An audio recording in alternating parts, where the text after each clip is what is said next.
ready to roll? I'm checking the clock. Just got in my zone. You ready to rock? You ready to roll? I'm checking the clock. Just got in my zone. You ready to rock? I'm ready to rock with you. Ready to roll? I'm ready to roll with a ring. Time is a valuable game. And you cannot stop the machine. I'm ready to rock with you. I'm ready to roll with a ring. Time is a valuable game. And you cannot stop the regime.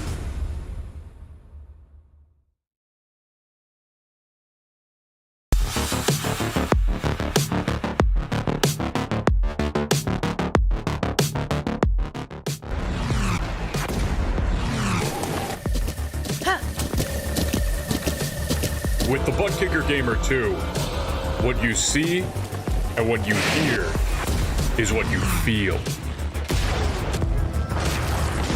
Butt Kicker, the future is feeling.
Phase 2 Chassis Works went 2 for 2 last week in the PRL NASCAR series. Sean Powell won to kick off the PRL Cup season at Bristol, and on Wednesday night, Richard Regan Jr. beat him to victory lane in the trucks at Texas. Will the Phase 2 hot streak continue in week 2?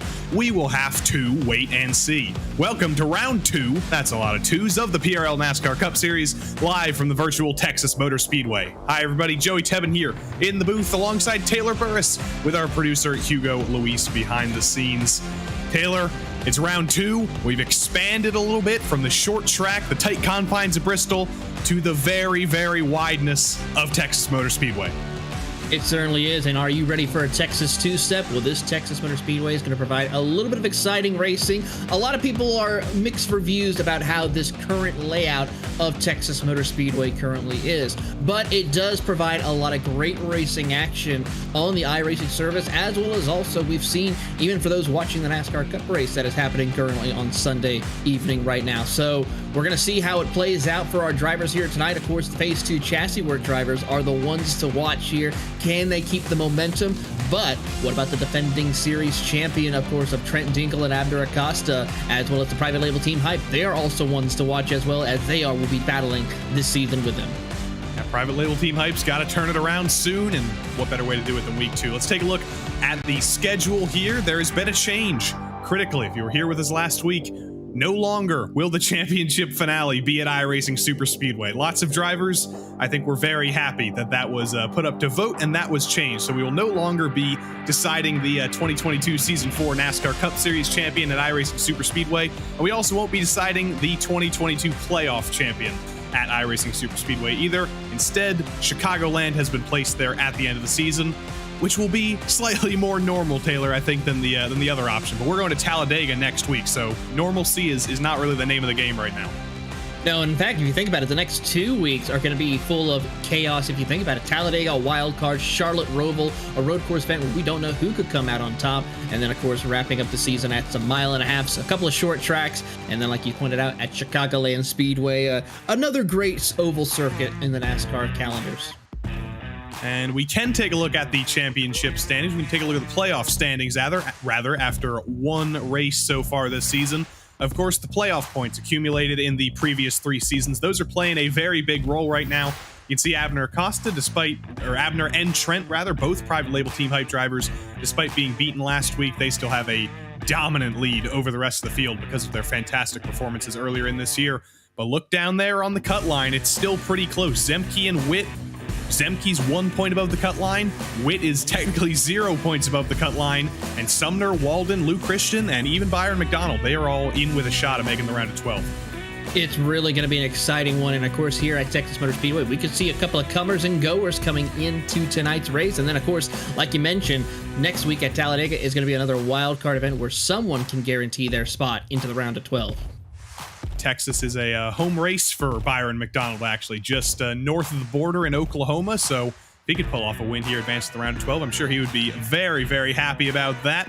But anyway, here are the team standings for the PRL NASCAR Cup Series so far in just this 2022 Season 4 season. Obviously, it's only been one race, but Phase 2 Chassis Works, understandably at the top of the on the top of the points sheets. Rather, not quite at the top of the timesheets right now, but we'll get to that soon.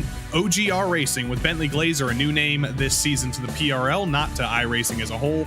They are second, and then private label Team Hype. You don't normally expect to see them in third, but they are down there in third. I'm sure they will advance further on throughout the season. And YS Motorsports, the other private label Team Hype squad, the Black Team, and then SGE Sports Slipstream, Love Racing Black, SGE Sports Apex and Octane, and last but not least, the Love Racing Red Team round up the top 10 after one singular race this season. And of course, the format has not changed much for this series, Taylor, but it's a fixed setup NASCAR Cup Series. Sometime, or in previous seasons, we've seen open setups, we've seen fixed setups, but the fixed setup really seems to level out the playing field, and it really just comes down to the driver, like it always does. It certainly is, and of course tonight's race is going to be a little bit of a long haul here at the Texas Motor Speedway, 145 laps or 90 minutes, whichever comes first here for this event. And of course, 24 incident points, of course, will disqualify you, but if you receive 13, you do get a warning from race control as far as making a drive-through penalty. So keep an eye on that as we get ready to set up for qualifying. Qualifying is go right now, but before we can take you into qualifying, we of course have to thank all of the people, all of the companies who make every single PRL broadcast possible. Of course, VCO, the virtual competition organization, helping us out here at RaceSpotTV and helping to make every single Precision Racing League broadcast possible this season. Also helping us to make every single PRL broadcast possible is Advanced Sim Racing. Owned and operated by passionate sim racers, Advanced Sim Racing designs and builds the sturdiest and most durable aluminum profile racing simulation cockpits available in the market today. All PRL members also get a 5% discount on ASR products using the Precision 5 coupon code. And once again, new for this season, Racebox Sim Racing. Racebox offers mid and high-end button boxes for sim racing enthusiasts, from the casual gamer up to the most meticulous sim racing driver. Competitively priced and carefully handcrafted, RaceLab's button boxes are an enjoyable addition to any sim racing setup. Visit raceboxsimracing.com and also get a 5% discount using the Precision 5 coupon code. And from Racebox to RaceLab, RaceLab helps you to improve your driving skills. With modern overlays, race statistics, and native VR integration, you can get the best out of iRacing. Start using RaceLab apps for free now at racelab.app. Also, the Butt Kicker, as always. Butt Kicker products provide an incredible immersion and realism to every game. Feel every nuance and truly put yourself in the driver's seat with the Butt Kicker. And last but not least, this coverage is brought to you by NinjaTrader. Ready to compete against the financial markets? Supporting over 60,000 users across the globe, NinjaTrader provides award-winning trading software and brokerage services. NinjaTrader is always free to use for advanced charting, backtesting, and trade simulation. Visit ninjatrader.com to get started with a risk-free trading simulator and start tracking your performance. And as always, we get into qualifying to start tracking our driver's performance halfway through. And it's Sean Powell on top, the only driver down there in that 29.9 mark, Taylor. I said Sean. It certainly is, and that's really showcasing the talent here tonight, as well as we have 3 more drivers now breaking the 29-second bracket. Bentley Glazer, James O'Brien goes to the top of the leaderboard as we see what Abner Acosta can do, as he should be coming up on his first flying lap, as he is now trying to set his time. But Trent Dinkle now your new pole sitter with a 29.931. Big showing by private label team hype so far. Trent Dinkle was at the top of the timesheets in practice, now at the top of the timesheets in qualifying. James O'Brien, one of his teammates, right behind him on that front row. Charles Woods put in a good lap time. Skip Gandy put in a lap time. That was pretty good. And, of course, Bentley Glazer on the second row for the moment. But here comes Abner Acosta for his first real lap as Richard Regan Jr. goes to pole. Abner Acosta, a subpar lap, but I think he's setting up for the second one. He certainly is. Usually lap one, and depending on how well you start off this first lap, is going to be a throwaway lap for some drivers. So we'll see what he's able to do. He's got to pick up over a second in order to have a shot at the pole position here and see what he can do. As there's about a minute and a half left to go. Let's see what his time is as we ride on board with Acosta at a turn number 4. He'll come across the line looking pretty good. A 29.95, good enough for P3. Certainly built up a lot of extra speed with that additional banker lap. Abner Acosta goes P3, nestles himself right in the middle of his teammates Trent and James. Paul Crumry on track right now. 1 minute left to go. He has started his first lap here, so he will get both laps in qualifying. But let's see Paul as he navigates through turn 4 for the first time in anger. He's going to cross the line, and it's going to be in the high 30s. But you have to think that Paul is doing the same thing that Abner did, trying to set up this second lap, maximize that speed, and we do see him go all the way down to the white line, almost hugging it on entry. Let's ride on board with Crumry for the rest of this lap. Let's see what he's got in the second one. Yeah, turn 3 and 4 is a really good opportunity to make up a ton of time. You want to try to get to the inside, hug that white line. He's about a little bit off of it before he gets to the apex here, and then rockets off there, gets right up against the wall. Let's see if he's able to improve on his time. The answer is going to be yes, he does, a 30.05. That's going to be good enough for P14 at this moment. Big jump from 28th to 14th, cut his starting position in half. I'm sure he's going to be pretty happy with that qualifying position. The 15 in 14th. Looks like that is just about everybody who will be qualifying. A lot of drivers were not allowed to qualify this week due to some of the calamity at Bristol last week, but we will get to them when we get to them. But as the qualifying timer ticks down here officially, it is Richard Regan Jr. on pole. The Phase 2 Chassis Works domination to start the season, it looks set to potentially continue. He won at Texas in the trucks. He's on pole at Texas in Cup, but he's alongside Trent Dinkle, the runner-up from last season's championship, and Abner Acosta is right behind our defending champion, who is alongside James O'Brien. Then Bentley Glazer, another good qualifying, no surprise, in 5th, and Sean Powell will be in 6th. Skip Gandy is 7th, and Charles Woods, a good run for OGR, in 8th. Eric Hogg is 9th, and Pat Harvey got up to 10th at the end of the session. Robert Besaw Jr. is 11th, and Chris Hudson will start from 12th. Down an unlucky 13th, or maybe lucky 13th, is Ross Cato and Paul Crumry. We saw him go up to 14th at the end of the session. Joshua Daniels and Lou Christian make up row 8. Joe Hoggard is 17th, and the home racer Byron McDonald is P18. Jeff Hollingsworth is 19th. Steve Loving is 20th, and then Zemke and Walden 21st and 22nd. Mike Witt and Clayton Ham 23rd and 24th. Mark Kalin further down than he would have liked in 25th, alongside the third of the Phase 2 Chassis Works drivers, Tyler Justice. Jose the Funky Cold Medina is 27th alongside Tom Amasi, and then Scott Griffin was the last driver to get a lap in qualifying. Drivers who did not set a lap in qualifying, we go all the way down from Josh Conker, Eric Papineau, Charles Sumner, Brandon Walter, Byron Johnson, Richard Smith II, Joao Guerra, Tim Collier, and James Dewar. The drivers who were not allowed to qualify because they got penalties were Brandon Walter, Byron Johnson, Charles Sumner, Eric Papineau, Josh Conker, Richard Smith, and Tim Collier. So I hope you have your note cards out so you can write all that down. But that's basically every driver who elected not to qualify. They were all deemed to be a little bit too naughty at Bristol. They brought out some cautions, and they will have to start from the back at Texas tonight. How about this, Joey? 38 cars here for tonight's racing action. 145 laps as all these engines roar to life and get ready to go. All roaring to life. Still waiting on Sean Powell to get on the grid. He's got a few seconds. I hope he doesn't miss the start here. And we're waiting on Eric Papineau as well. But the iRacing sedan pace car pulls off pit road. No Sean Powell on the grid right now, so we're gonna have to get to the bottom of that. I hope he hasn't had some sort of technical failure. I hope we will get to see Sean Powell in this race, and I don't see Eric Papineau at the back either. So it may be a 36-car grid, but either way, Taylor, big field at Texas. We mentioned in the pre-race, we mentioned it on Wednesday night with the trucks. Not a track that's especially popular for NASCAR in real life, to be honest, but the PRL, the NASCAR Cup Series, always knows how to put on a good show no matter the track. They certainly do. One thing to watch and keep in mind regarding the racing we could see here tonight is going to be turn 1 and turn 2. Yes, a lot of people have mixed views about turn 1 and 2 here at Texas Motor Speedway, but it provides a lot of action, especially with these NASCAR Next Gen Cup cars, where you could really see how well they can handle in those corners. You can really get right to that white line. You may see drivers utilize that middle groove or even take a little bit of a higher line than normal in order to propel them off the circuit. So we're going to keep an eye and see how this will play out for each one of these competitors here for the next 145 laps. As the sun sets here just outside of Fort Worth, Texas, we are getting ready to go for round 2 of the 2022 Season 4 PRL NASCAR Cup Series here. Richard Regan Jr. starts on pole alongside Trent Dinkle. Acosta, his teammate, is right behind, but the iRacing sedan pace car pulls off a turn 4, pulls down pit road. The green flag is in the air. Through the quad oval, Richard Regan Jr. crawls, and he slams on the gas. We're racing in Texas.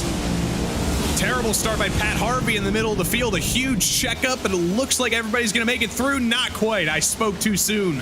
Harvey gets collected by Adam Zemke, and as soon as the green flag came out, it has gone away once more. Trouble on the start in the background. I have no idea what happened. Seems like someone might have missed a shift or was not in the right gearing. Keep an eye on that 67 of Pat Harvey. He just did not go whatsoever. And then just a pileup of cars trying to get themselves around. Collects this Adam Zemke, who's in the playoffs, mind you, is not going to be looking forward to how this race turns out for him. Yeah, I think that might have been a little bit of a jump scare for Adam Zemke. Harvey just came out of nowhere. And now, did the caution come out so early that we're going to have one of those iRacing cycles around where we've got to recycle the field? I'm not sure, but Trent Dinkle currently leads the way, but Richard Regan Jr. should be the leader, I think. I think we're just going to have to sort this out. It might be a while, but that's what happens when the caution comes out that early. It gets a little bit funky at the front. It certainly does. We'll have to wait and see how things play out. So we are race control, have everyone slow down, catch back up to the leaders and pace car. Let's take a look at another on board with Pat Harvey. He's in first gear. He just misses a shift.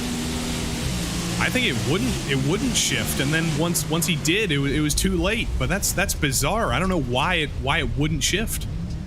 There's only a couple of things. Of course, these cars are more of a sequential shifter. Of course, they're not the 4-speed H-pattern gearbox that we're normally used to seeing with the NASCAR Gen 6 car that we've been using for so many years here on the iRacing service. It's all sequential, so you have to have it set up to where you do a little tap on a stick shift, or you utilize paddles, which a lot of iRacers currently use with these next-gen cars. So, I mean, by the looks of it, he was really on there where it would not shift. So either a malfunction with the paddle or just really could have possibly forgot to shift up. Few drivers on pit road after that calamity. Paul Crumry is on pit road. James Dewar, Byron McDonald, Tyler Justice, Tom Amasi, and of course Adam Zemke, who got cleaned out by Pat Harvey there. A few drivers with damage, and I think a few drivers just kind of taking advantage of the fact that they get another chance to come down pit road and put some more fuel in the car. But Trent Dinkle is actually your leader. I should confirm that. He was able to take the lead from Richard Regan Jr. while we were slightly distracted by the calamity behind. He had an absolutely perfect start on the outside line, swept around Richard Regan Jr. before the caution came out, and Trent Dinkle will lead us to the green once the restart happens in a few laps' time.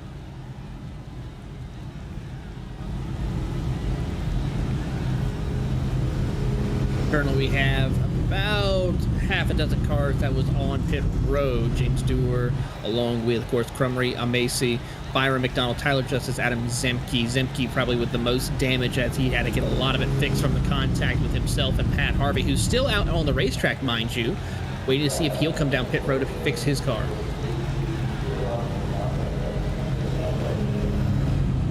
Look in the background for a bright white and blue car. Will Pat Harvey elect to bring it down pit road?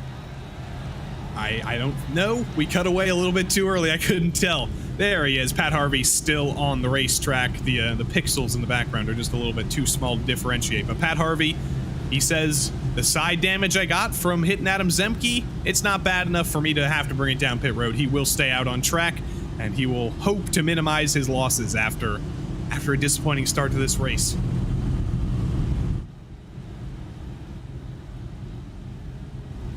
Confirmation from Nicholas Hunter, by the way, hearing that Pat Harvey, we knew that was the case, that he got stuck in first gear, but Pat did confirm that he couldn't shift out of first. It wasn't a mistake. It just wouldn't go.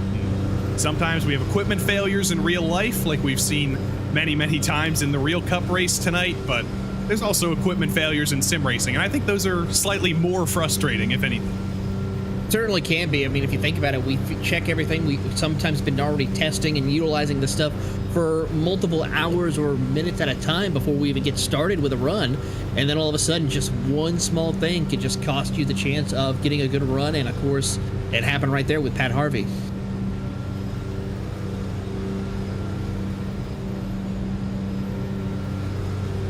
Should be getting ready to go green this time by. The iRacing Sedan pace car lights should go off this time. We can only hope, and we will be ready to go racing at Texas once more after a little bit of a hold up here at the start. And yes, the lights are indeed off on the pace car, so it'll be a 140 lap race instead of a 145 lap race, but somehow I don't think the drivers are too concerned about a 5 lap shorter run. We'll still be thinking about pit strategy a little bit later on tonight. Maybe with those 5 laps that we've run under caution, it goes from a 3-stop to a 2-stop, or a 2-stop to a 1-stop. But we've got to wait and see before we can theorize any sort of strategy here. But something we don't have to theorize is that Richard Regan Jr. wants revenge on the outside there. He was our pole sitter, but he got beaten by Trent Dinkle on the shortest of short runs. We went about 1 corner, and Dinkle was able to master the outside. But Dinkle will lead us to the green here in about half a lap's time, and hopefully we go more than 1 corner before the caution comes out again. Keep an eye on this. Going to be the front row. How about Abner Acosta and James O'Brien, who's going to be starting in row number 2, and Bentley Glazer rounding out your top 5. Bentley really showcased a lot of potential at Bristol, leading quite a few laps and was in contention for the win. Let's see if he can try to be able to compensate and find a way to get back up to the front of the race here when we get started.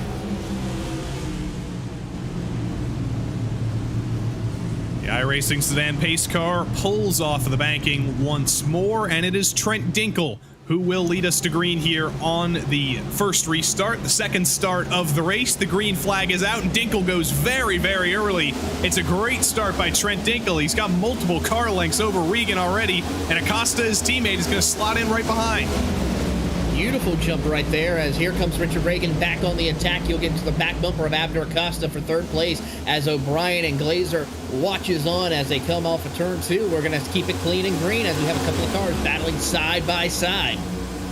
Single file all through the top 5, but look further back. Mike Witt making the high line work in 3 and 4, or at least attempting to. Trying to go around the outside of Hoggard, the 21 of Lou Christian as well. 3 wide through the quad oval, gets tight. They work it out. Lou Christian's going to hang on to the front of that battle, and they are going to string out back to 1 by 1 by 1 by 1, but Witt's still trying to make it work up high. Mike Witt utilizing that outside lane. We talked about all 3 lanes being used during some point or another during the early stages of the race, and we're really seeing that here right now, as here comes Hoggard, as now we see Richard Regan Jr. back up to P2. Dives to the inside of Abner Acosta, sneaks to the inside, I should say, in turn 3, and gets right back by. So Richard Regan Jr. on a little bit of a hot streak, was competitive at Bristol, couldn't quite drive back up for the victory, but won on Wednesday in the trucks by holding off his teammate Sean Powell at this very racetrack. And right now, he got beaten by Trent Dinkle at the start, but he clearly thinks that he is the fastest driver in the field right now. With the fastest car, it is a fixed series, but he still seems to have quite an advantage here. To the outside in turn 4, he's going to take a peek, becomes the inside in the quad oval. Dinkle's not going to fight that too hard. I don't think he even could. And Richard Regan Jr. passes 2 cars within the space of a lap and takes the lead back. How about this? He was almost just about 0.2 faster than Trent Dinkle last time by. A 30.279, absolutely flying around here compared to Dinkle's 34.3. The only concern I have is that going to be utilizing too much of that tires in these early stages of the run? I had that same worry on Wednesday night, but he proved me wrong. Normally, Dinkle and Acosta are the guys we look to as drivers who save their tires. They're better on the longer run. They come back at the end, and that was still true. But Regan just took us all by surprise. He saved it. He saved enough for the end of the race. Powell did as well, and it was just complete domination on the short run and on the long run. And you can see Regan right now. He is checking off into the distance. It's almost half a second lead. and Dinkel's just kind of hanging around here. It doesn't seem like he's pushing especially hard, or maybe he is, and Regan's just that much quicker right now. Certainly showcasing that here as they come across the start-finish line. Watching on a little further back, a couple of cars jockeying for position. Mark Kalin, Hogard, and Jeff Hollingsworth in the OGR Racing 97. Hollingsworth had a good run at Bristol, needing to try to see if he can get a better run here tonight at Texas. Jeff Hollingsworth driving through the field here. Robert Besaw Jr. in front of him in the 3, and then Joe Hoggard behind. But Besaw's going to block down to the optimal line in the quad oval, understandably. Not just going to let Jeff Hollingsworth drive by. Hollingsworth clips Besaw a little bit on entry to turn 1. He's going to get to the inside, but I think he gave Besaw a little bit of help there to open up that inside. Just a little bit here as we see on board with Mark Kalin in 16th. He'll look to the inside of Robert Besaw Jr., trying to follow in the tracks of Joe Hogard, who is right there now moving up a spot as we look back. And unfortunately for the driver of Robert Besaw Jr., he is falling back immensely, losing several positions now as he's going to fall almost outside the top 20. Still stuck there on the outside. Luke Christian is going to get by on the inside, and Besaw's finally able to get back in line, but there's trouble. Mark Kalin and Joe Hoggard. Kalin's able to save it. Hoggard is as well. I don't know if Mark Kalin hit that wall. He hit that very same wall trying to avoid a wreck in the truck race last week, but Mark Kalin had driven his way up through the field just a little bit, and he's going all the way to the back with Harvey and Amasi. Side by side through the quad oval, Kalin has recovered, but it has not been a good week. A good 2 weeks now to be a PRL driver for Mark Kalin. It certainly has not been a good 2 weeks right now for Mark Kalin as he works his way through around the circuit, keeping an eye and seeing what he can do. Oh, whoa. Big slide by one competitor. That's Scott Griffin in the 07. Huge hit for Scott Griffin to the inside wall on the back straight. He's able to save it. He's able to keep it rolling in a straight line, so no caution. But Griffin took a huge hit in the wall there. I don't know if he got help or if he just got loose, but that's the first real moment we've seen, I think. But the first moment we're going to see is actually Joe Hoggard having what I assume is a similar mistake to what we'll see from Scott Griffin. But again, Mark Kalin nowhere to go. Caution is out right now. Oh, major and we incident. have a parking lot on the back straight. Crumry, James Dewar. And is that Joe Hoggard or Clayton Ham in the background? It's neither of them. It's the 81 of Byron Johnson as the number is revealed there. We were starting to see drivers get loose. We saw Hoggard get loose. We saw Scott Griffin get loose. And I have to wonder, Taylor, is that exactly the same thing that just caused that? There's Griffin. Huge hit. Big time hit right there for Griffin as we see him just slam that inside wall. A lot of damage could possibly happen here to the suspension of the rear end of that car. But I have to say the big one I'm kind of curious to see is the one with the 81 of Byron Johnson. There we go. We got it spooled up. Byron Johnson. Oh, it was Crumry. Oh, my goodness. That was like an instant stop. But Crumry on the bottom got loose again, and then nobody else could do anything. You saw Charles Sumner. Watch the yellow or the orange and green, rather, 98. Watch this avoidance as Crumry, whew, Sumner barely makes it through. Dewar and the others not quite as lucky. Yeah, with that, their night's probably going to be done for the most part, especially that 81 of Byron Johnson right now as he will make his way into the pit box and start working on that big-time hit right there. I mean, and continuously spinning like a top. I'm just hoping he's not wearing VR. Did Crumry clip the apron there? It just looked like such a bizarre incident from that angle. I'm almost at a loss for words. It looked like he clipped the apron. I wonder if he got help like Besaw did. But I don't know. The angles never help us. Pit stops are underway here. Legitimate pit strategy this time, but the field doesn't seem to agree because Richard Regan Jr. has brought it down pit road. His teammate Tyler Justice has brought it down pit road. Cato, Harvey, Smith, and Amasi have all brought it down pit road, and nobody else has. Interesting strategy call right there. As there you see Tyler Justice out there on the 6th or in that 15th position in the 6th machine. So he came down about 15 laps. So he came down on that first opening pit stop that happened for several competitors. So he's currently has picked up a couple of spots. We'll keep an eye and see what he can do here, and also what Richard Regan can do. He's always has fun working his way up through the field. Let's see what he can do this run.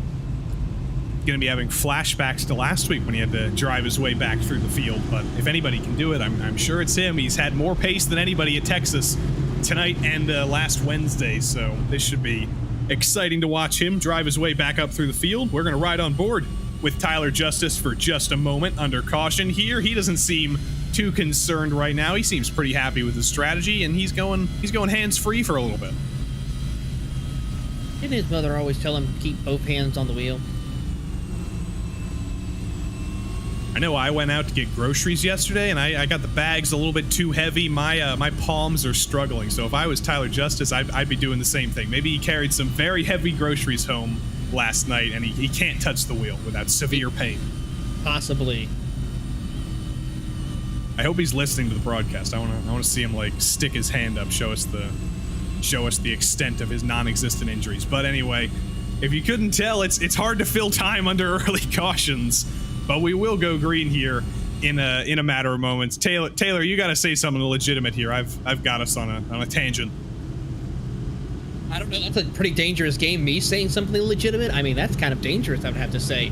But I will say, coming here to Texas Motor Speedway, whether it be in the virtual or in the real world, I've had the pleasure of racing in the virtual world, but going to the real track.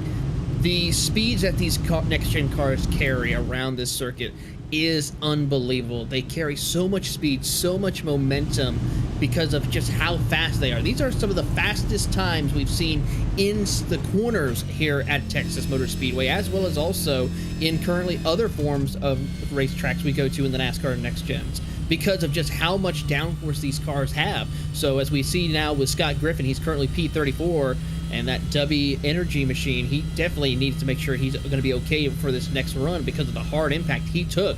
But we see this time and time again, just the amazing technology that we're seeing with both iRacing and NASCAR coming together to help build this next-gen car. There's still some tweaks that's going to be needed on here, of course. We're only just not even a full year into this car, but we're going to continuously see more improvements to where we can provide better racing. Lights are out on the pace car once more, and hopefully we will see some of that better racing, at least in the short term. Right now, once we go back green, it will be the two private label team hype drivers, the 9 and the 5 up front, a familiar sight in every PRL Cup season, seemingly, but at least this week, or in the past 2 weeks, they've been on the back foot a little bit, but now they've been given the chance to fight back, and they will occupy the front row on the restart here. Bentley Glazer and Eric Hogg are row 2. Then O'Brien, Gandy, Woods, Daniels, Hollingsworth, and Chris Hudson will be the top 10 on the restart here after a little bit of shuffling in the pit cycle, after a little bit of calamity and a few drivers eliminated from the race, and a few drivers eliminated from the race before it even starts. We still don't know what happened to Sean Powell, unfortunately, but we will get ready to go green here. We will be ready to go green here as Acosta and Dinkel navigate through turn 4 here.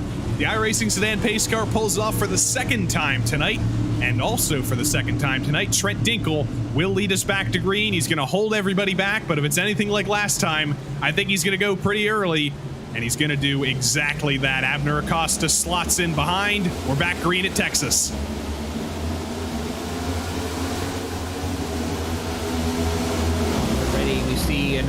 We see a driver of Bentley Glazer battling right now with Abner Acosta move up to P2 as he tries to fight his way on the inside, completes the pass. How about Eric Hagg right there in the 89 machine battling with the former series champion James O'Brien?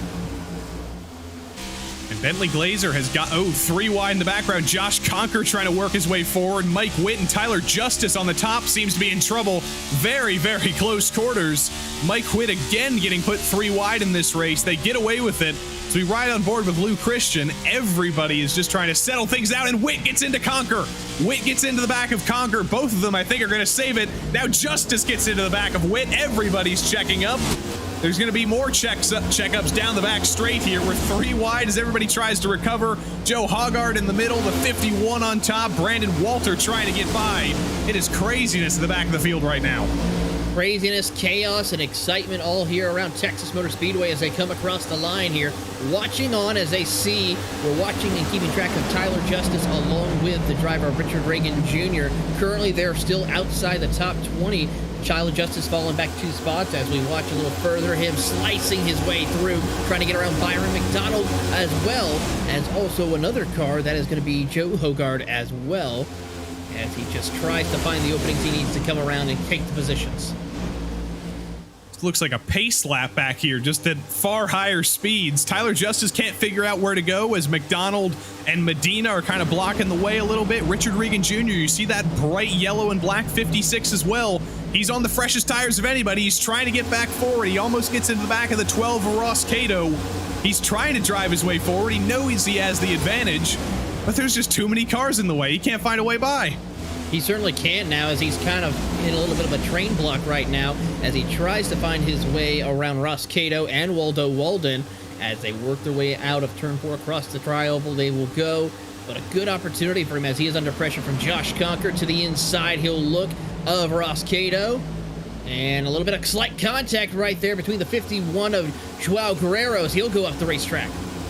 Joao Guerrero gets shuffled out of the way, tries to squeeze down a little bit to get back in line, but he's not going to be able to, and he's going to get swallowed up by everybody on the bottom. Conker gets through, Cato gets through, Regan gets through Walden. The door is open just a little bit, but Richard Regan Jr. still has a lot of work to do. He's driven his way forward, but he's only driven his way forward to 18th. So that goes to show how much more work Regan has to do after coming down pit road under that last caution. I just saw another driver shooting up the track in the background. I don't think there is anything that's come of it. That's Joe Hogard. It looks like he's recovered. Here comes Regan now to the inside. Again in turn 3. He's going to get by fairly straightforwardly. He's going to get by Clayton Ham there. And then Byron McDonald is next. And then his teammate Tyler Justice is next, who gets loose out of 4. The action never stops in the midfield. And Josh Conker is losing it through the quad oval as well. Josh, I have to say, this next-gen Cup car is not a rally car. He was practically flying through the grass a little bit right there. Gathers it back up, but not the start he wants to have here tonight. Looks like he has gathered it back up, at least for now, but I can't speak too soon. Now through turns 3 and 4, Richard Smith in the 23 almost gets into the back of him. Conker gets another wiggle through turns 3 and 4, ends up high again. He gets loose again off of 4. That number 54 private label Team Hype car is clearly struggling, and I don't know why. I don't believe he has any damage, but let's ride on board with him off turn 4. Ooh, big time shake right there off turn 4. That car is not happy with him as he will cut through the grass, bounces a little bit. I hope that didn't mess up too much with the suspension as we keep an eye and see what he will do as he progresses. He currently sits 25th.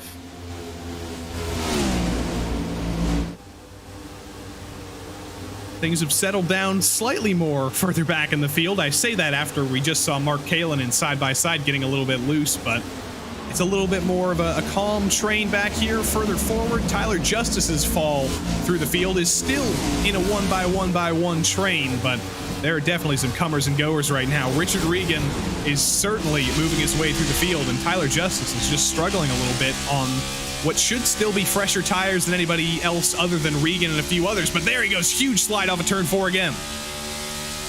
Yeah, these cars the tires are now definitely starting to fall off here.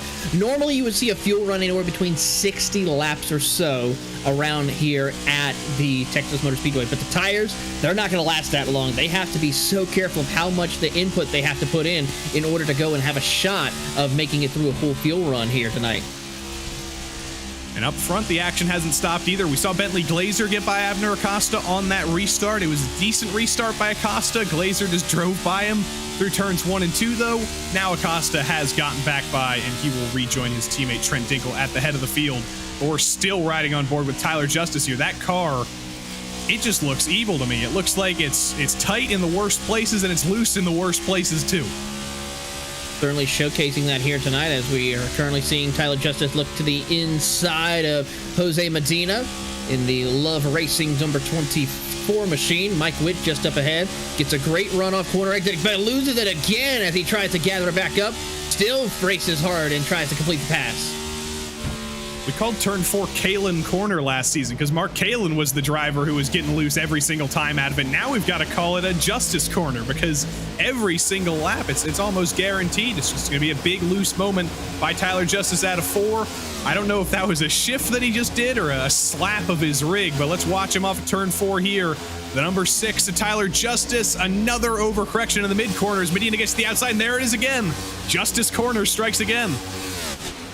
That car is evil loose right now off turn number 4 as he's trying to find a way to get around Jose Medina, as well as also Mike Witt in the 26 machine as they work their way through. How about Griffin, who's going to run that top side of the racetrack a little bit right there? He is, of course, a couple of laps down, so he's not battling for position, but still up there just causing a little bit of difficulty for these drivers as Tyler Justice tries to make it stick through the corner. Will he be able to make it work off turn 4 a little bit easier?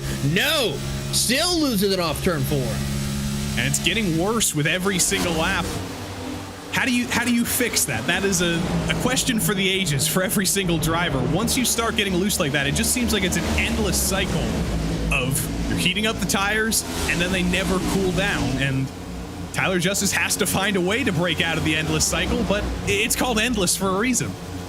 It certainly is endless for a reason here as we watch on Tyler Justice. Will he make it through turn 4 again without any issues? The answer is going to be a little bit more easier right there compared, but Byron McDonald really starting to put the pressure on.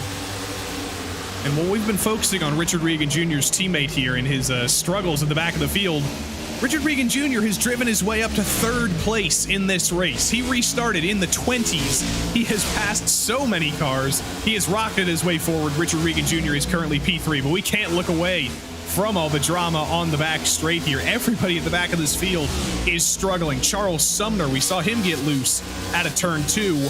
And Tyler Justice, I think, has finally figured out turn 4, but Scott Griffin hasn't. He loses it through the quad oval. Somebody got collected. I think that's Clayton Ham getting collected.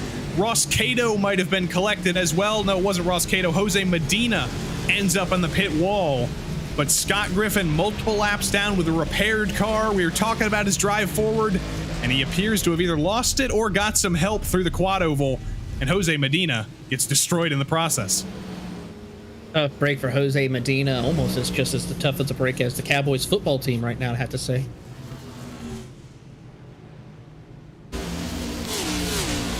Watch what happened. Was Jose Medina the epicenter of it? No, he was a completely innocent bystander, and then he just gets completely wiped. Waldo Walden as well, nowhere to go. And that is a destroyed next-gen car, really showing off the new damage model there. Well, let's watch ahead. Scott Griffin is kind of all over the place and bounces right into their path. Certainly does here, and that's just an absolute tough break for those two competitors who are minding their own business, and then all of a sudden, boom, there's the contact, and it's already going to be out of the contention for tonight's race.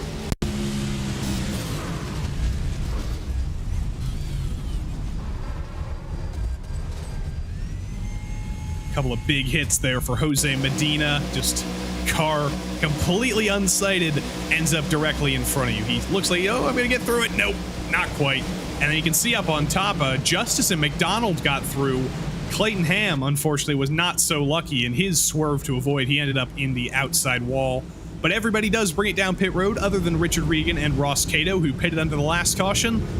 Trent Dinkle, your leader, Abner Acosta, Bentley Glazer, James O'Brien, and basically the whole rest of the gang have elected to bring it down pit road under this caution. Let's sit and wait for the race off pit road, but I would not be surprised if it is Trent Dinkle winning this race off pit road.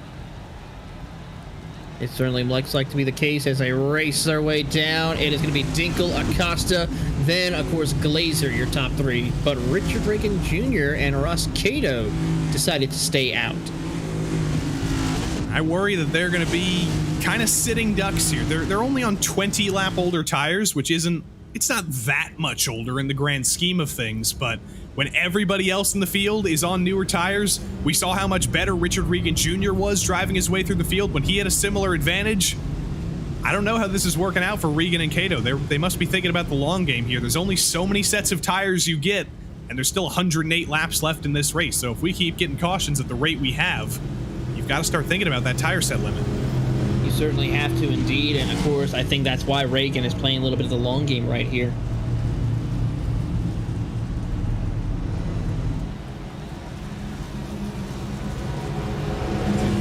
cars bringing it down pit road this time. I believe that was James Dewar, who is multiple laps down after getting damage in one of the earlier cautions. There is James Dewar pulling into his pit stall in that number 55, but he's still going to stay out here. That car was heavily damaged on the back straight, but like I said, there's still 108 laps, 107 laps now to go in this race, and every position scores points in the Precision Racing League, from first down to whatever the limit of the field is. So there is a legitimate difference between finishing 35th in a race and finishing, say, 31st. That's going to be 4 whole points that can make all the difference at the end of the season. It certainly can, and it just determines where you're going to end up in both the season championship as well as the regular season that we have, the full season rundown that we have. Even though some of these drivers may not be able to play and compete in the playoffs, once each round of this championship goes by, drivers, of course, will be eliminated, and that means those are more positions. So if you think about it, if you run a perfect race season in season 4, you could possibly make up ground where you maybe be in the top 5 or the top 10 in point standings.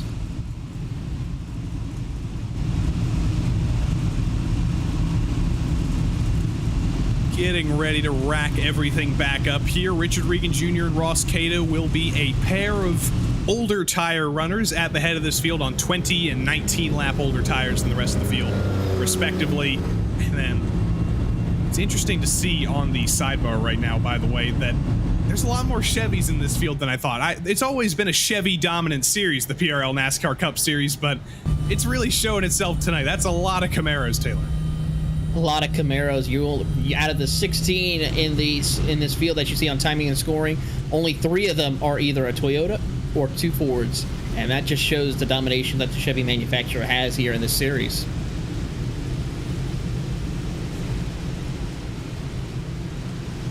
We are racking them back up now, and it looks a little bit like the initial start where Regan was on pole. Regan, though, didn't have a great start when we started this race initially from pole. Trent Dinkle jumped him almost instantly, so he's going to be thinking about Ross Cato to his outside. He's going to be thinking about Dinkle, who is right behind him on those fresher tires. This is going to be a pretty intense restart for Richard Regan Jr., but one of the most experienced drivers in all of the Precision Racing League, one of the winningest drivers in all the Precision Racing League. I can't imagine it'll be shaking him too bad. It certainly will not be shaking him that bad at all, and we're going to see what he can do here. 21 lap older tires than the rest of the field, so this is going to be critical to see who will be able to survive and who's going to be able to make sure they don't have an issue on this restart.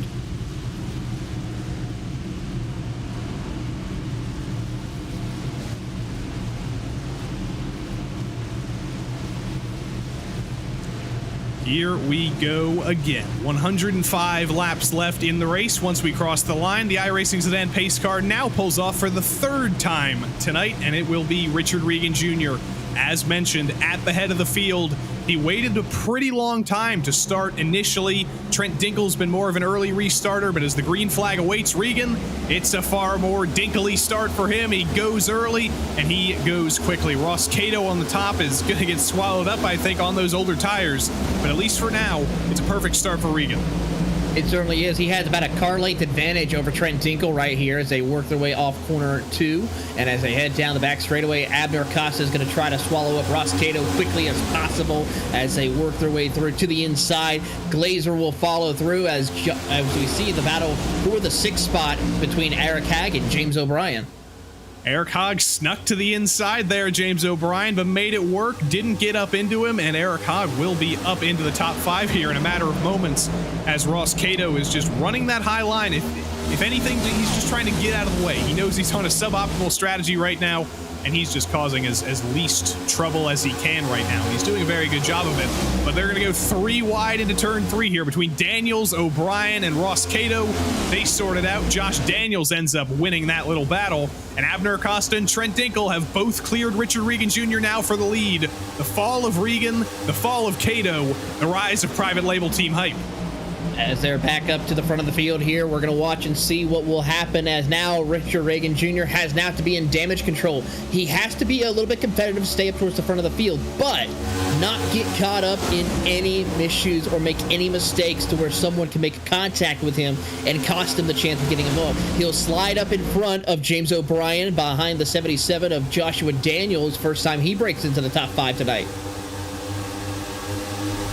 Josh Daniels always consistent, always ends up in a good position at the end of these races, and least in the short run here. He's in a good position as well, but James O'Brien and Regan get into each other a little bit into turn one. Chris Hudson's going to say, thank you very much. I'll take both of those spots from you. Banging doors. Regan's falling, and he's making it as difficult as possible for the other drivers to get by him. Skip Gandy almost gets into the back of Regan now as he tries to get back in line, and now he's getting a little bit loose off of 4. Chris Hudson saw the red flashing lights at the Krispy Kreme Donuts not too far down the road here from Texas Motor Speedway. He decided he needs to get going in order to go get him some. Taylor, I'm never going to forgive you for mentioning Krispy Kreme during this broadcast, because now I'm going to be hungry for the next hour and a half. Well, I mean, it's on the side of his car. You can't help but mention it. I got to go to the Texas Motor Speedway Krispy Kreme too. That sounds like the Krispy Kreme experience of a lifetime. We'll have to wait and see here as we work their way through and go side by side as Josh Conker will try to get around the Liquid Moly Toyota of Richard Reagan Jr. with Byron McDonald watching on as well. Probably the only thing that could redeem Texas Motor Speedway at Krispy Kreme. But anyway, here we go. The race rages on as Regan wiggles around a little bit. Mike Witt now is going to get 3 wide here, almost 4 wide, as Kalen and Charles Woods try and figure out what the heck is going on here. Regan again is going to get shoved up high. Witt's trying to peek to the middle. He almost gets into the back of Regan. That's a dangerous place to be when Regan's been getting loose off of 4. But Kalen, Justice, Woods, they all get by. Mike Witt's going to be the next one through. Mike Witt will move on up and get around. He now is in the middle of a phase 2 sandwich with Reagan behind, who gets loose off turn 2 right there. Gathers it back up, but is going to lose a ton of more spots as now we see Charles Sumner get by Richard Reagan into 3. And also, if you just noticed a car on the apron that looks suspiciously like Eric Papineau, that's because that was Eric Papineau. He's rejoined the race, or rather joined the race, 45 laps late after missing the start, but late is better than never, and Eric Papineau is a playoff driver, so he has every reason to pick up as many points as he can. Even if he is 45 laps down, there's at least 1 or 2 positions from heavily damaged cars that he could make up, and when he's only 8 points above the playoff cut line, all those points matter. Speaking of playoff cut line, Trent Dinkel and Abner Acosta side by side, the 2 top playoff drivers right now fighting for the top of the race. They certainly are, as they're going to go nose to tail. They can't be battling too much because this could open the door for Joshua Daniels, who now tries to close in. But here comes Eric Hagg on the top side of the racetrack. They'll go side by side, and here comes Chris Hudson as well. He's going to push Josh Daniels down the back straightaway. Sorted it out for the moment. A single file snake very, very far back through the field. But Dinkel is not going to let Acosta get away. We know Abner Acosta is the long run guy always. So when you put him in the lead of the race in the short run, it's going to be pretty tough to pass him. But Trent Dinkel, Abner's teammate, has been the most closely matched driver to Abner Acosta since Bradley Holly in this PRL NASCAR Cup Series over the course of the season. Holly's not here. Dinkel's taking up the reins, and that is a very, very exciting rivalry at the head of this field, but an exciting rivalry right behind him. Josh Daniels gets by Eric Hogg. Chris Hudson does as well. Picked up the 2 spot right there, and now he worked his way through. Now he's under pressure from Bentley Glazer as well, as these 2 will go side by side. O'Brien watches on a little further back. Throw in also Skip Gandy in this mix as the top 10 are right there, lined up nose to tail. I feel like Bentley Glazer should probably be a Krispy Kreme driver too. That would work pretty well. To get Chris and Glazer together in Krispy Kreme Motorsports. If the folks at Krispy Kreme corporate are listening, I just gave you a great idea. So you should come sponsor a couple of Precision Racing League cars. But anyway, side by side behind that, Eric Hogg just seems to be falling a little bit as this run continues. Steve Loving is now going to get to the inside of him, and James O'Brien as well on a little bit of a recovery drive. They're both going to get by Eric Hogg fairly easily, or at least Steve Loving is going to attempt to. Didn't quite work out, though. I think Steve Loving got loose off of turn 2 now as he is in an immense battle with James O'Brien. The 2 big red machines are going to go and duke it out here as they come down the front straightaway. As they work their way across the line, it's going to be a drag race into 1. And Eric Hogg is very, very happy about this because his fall has been held back just a little bit. He's running his own race now as Loving and O'Brien battle through turns 1 and 2. They're still side by side down the back straight. They've been side by side, I think, for a lap and a half now, and they are not giving up. And Josh Conker says, you know, you guys should keep doing that. Skip Gandy does as well, because it is bringing both of them into the battle. They're almost dooring each other through 3 and 4. They can't leave each other's side. They certainly cannot, as we ride on board with Skip Gandy, who is trying to see which lane he'll take, as O'Brien gets a little loose. That now gives the chance for Steve Lovings to take over that spot and clear him, but O'Brien's not done with him yet. Yeah, Loving was able to stay ahead, and then O'Brien went for a little bit of a road course switchback. Didn't quite work. He's going to send it down to the inside in 3 and 4 again, but the Loving hole is not there. Steve Loving is going to hang on, at least for the moment. But O'Brien, just like his other private label Team Hype teammates, he never really goes anywhere. He's not a driver who's going to fall by the wayside. He is going to constantly be on attack and driving his way back forward now. Eric Hogg, he was falling back. Now he's driving back forward. He's gotten by Bentley Glazer. He certainly has now as he breaks back into the top 5 once again. Bentley Glazer not really having a little bit of a quieter run here tonight as he sits in the 6th spot. We saw him, of course, leading at one point at Bristol last Sunday night, so we'll see if he's able to just bide his time and maybe go and challenge late in the race. But as we watch the top two drivers, Dinkel Acosta, they are currently still leading the charge as they are under a little bit of pressure from Daniels and Hudson. And Trent Dingle took the lead there around the outside in 3 and 4. He's pulled away a little bit from Acosta, actually. And just got to always think, like we saw last season, Abner Acosta was always the longer run guy. Those tires really warmed up. Those tires really came into their own at the end of the stint for Abner Acosta. Whenever he was challenging anybody, but Trent Dingle has learned from the best, and he is one of the best at saving tires as well. So we'll see if Acosta can get back by him, or back to him, rather. We ride on board with Chris Hudson now in what appears to be a carpeted basement, so good on him. You never like to have a sim rig on a hard floor. I can speak from personal experience, but he is doing a very, very good job tonight in 4th place. He's just hanging out in the train right now. Looks like a little bit of calm for him. Before the storm here. Of course, thankfully, we don't have to worry about lightning striking here at the virtual Texas Motor Speedway tonight, as the field works their way through and continues to try to log a couple of more laps, closing in on just a little bit towards the, I'd say about the 3rd distance mark of tonight's race.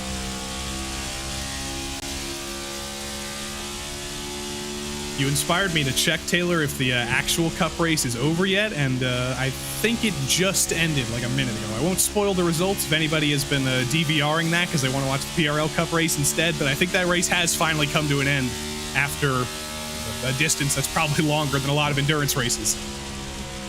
As Tyler Justice seems to be having a problem. He got loose again off of turn 4, and he is slowing. He's going to fall almost outside the top 20. He's still struggling. Joe Hoggard's going to get by him. I wonder if this is deliberate by Justice, just to hang out at the back of the field. If he's struggling that much, he doesn't want to take anybody else out if he does lose it. Let's ride on board, or not ride on board with him, but let's watch him here. Huge loose again. He actually got into the wall, so that explains the lack of speed. That's a hard hit for Justice, and you can see the sparks coming out. That is an ailing car. That's such an injustice for Tyler Justice, I would have to say. I think it may have been just, actually, because he clipped the white line. He might have got Justice for what he did. Well, for him, it's probably an injustice, as we get a little bit of shake right there, as he just unfortunately could not save it this time like he did so many laps earlier. But unfortunately, his night is going to be a little bit more difficult for that number 6 machine. Eric Hogg and Bentley Glazer now fighting for the last spot in the top 5. Hogg got by Daniels, then lost the spot again. Here is Tyler Justice finally bringing it down pit road with that damaged car. He is going to pull into his pit box. I'll see if he elects to get repairs or if he elects to Alt F4 with that damaged car and get out of the section. I'll update you on that in a little bit, but for now, this train continues here. Acosta and Dinkel have pulled just a little bit away. They've got about 8/10, 9/10 back to Chris Hudson, and then the rest of the gang are just hanging out in this train here. Hudson's pulled away just a little bit, actually, so it seems like Daniels, if there's anybody in this train who's struggling the most, Josh Daniels seems to be falling back. Josh Daniels seems to be the cork in this bottle that is currently holding up drivers such as Eric Hogg and Bentley Glazer and James O'Brien. So we see what he can do as Steve Lovings is now starting to fall back.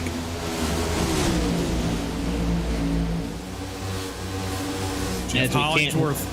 Huge wiggle for Kalen, and then a strange wiggle for Steve Loving off the corner. He had everything worked out, and then it's almost like he had to save it again. But the 27, another driver, another car, We're into this stint now. We're getting into the depths of this stint. We've run 25, 30 laps. That's about as long as we've gone. And this is when we started to see those loose moments under the last stint as well.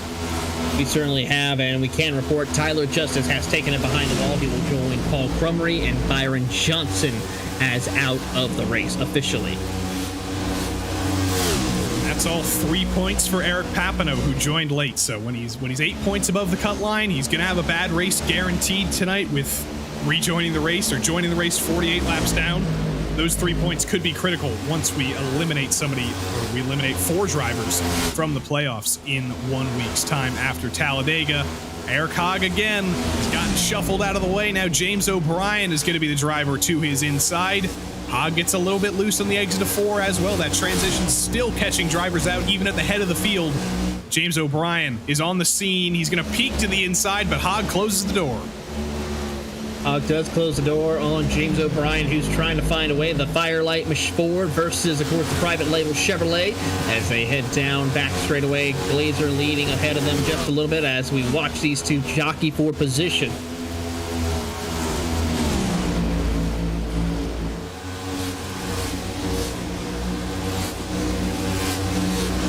O'Brien again, a better run through or off of 4. Into 1 and 2, he's going to run the higher line. He's going to try and do the same thing that he did to Steve Loving earlier, a little bit of a switchback almost, a late apex, if you will, road course style. But it's not going to work out quite as well this time, or maybe it is. He's got more momentum than I thought after an optical illusion. He peeks to the inside of Hogg, and in 3 and 4, James O'Brien worked that masterfully, and he is up into 6th place. Great move. We talk about how Texas is very, very wide and it only seems to have one groove, though. James O'Brien, he found another groove there. He certainly did, and he is trying to make it stick and make it work as he will complete the pass on Eric. The Firelight Esports machine will move back a position to that 7th position as he now gets a great run off turn 2 and tries to see if he can make his way back around the driver of the private label Chevrolet of James O'Brien. See if Hogg can get a similar exit to O'Brien. O'Brien has been great off of turn 4 every single time. Hogg gets a similar exit, though. So the draft through the quad oval, it seems to be pretty strong. It seems to be pretty helpful, and down the back straight as well, for keeping these drivers in these fights. But through turns 1 and 2, James O'Brien just seems to have a far, far more comfortable vehicle right now. A little bit more tire life underneath him. And he's pulling away just a little bit. But lap traffic is starting to be in the conversation as well up here. That's James Dewar and Adam Zemke as well, both going a lap down. They're going a lap down to Bentley Glazer and Josh Daniels as well as they battle for 4th and 5th. Watching on here as we see Zemke, who is one of those drivers on the cutoff line. He's 5 laps down, like you pointed out, not having the best of night either. He has to be careful as he is currently on that cut line, where this could possibly cost him the chance of moving on to the round of 12.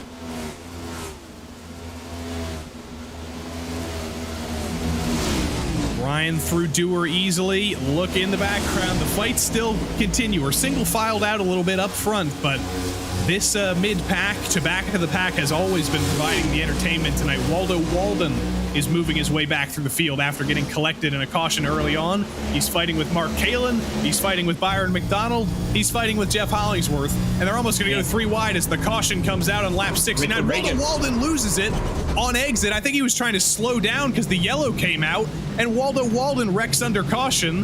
He wasn't the reason for the caution, but he might have been.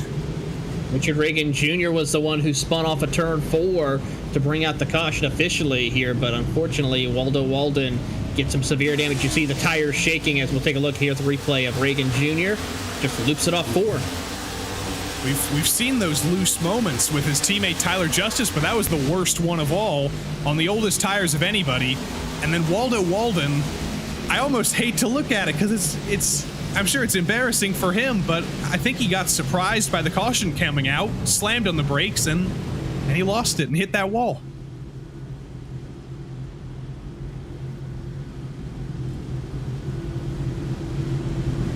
The caution is out once again for the 4th or the 5th time tonight. I'm not sure which number it is by now, but this kind of evens everything out. So, ironically, Richard Regan Jr. is now back on the same strategy as everybody else. He's just, unfortunately for him, going to restart in 28th once we restart. But everybody in the field will bring it down pit road for another tire set here. Trent Dinkle leads the train, and everybody's going to cycle through. Still 28 cars on the lead lap, and all of them will have the same age tires once we restart again. Adam Zemke should get the lucky dogs to where he will be able to get one of his 4 laps back. So that's going to be a big help for him as he's trying to get his way back on the lead lap. He's going to need a little bit more help, but it's a start for him.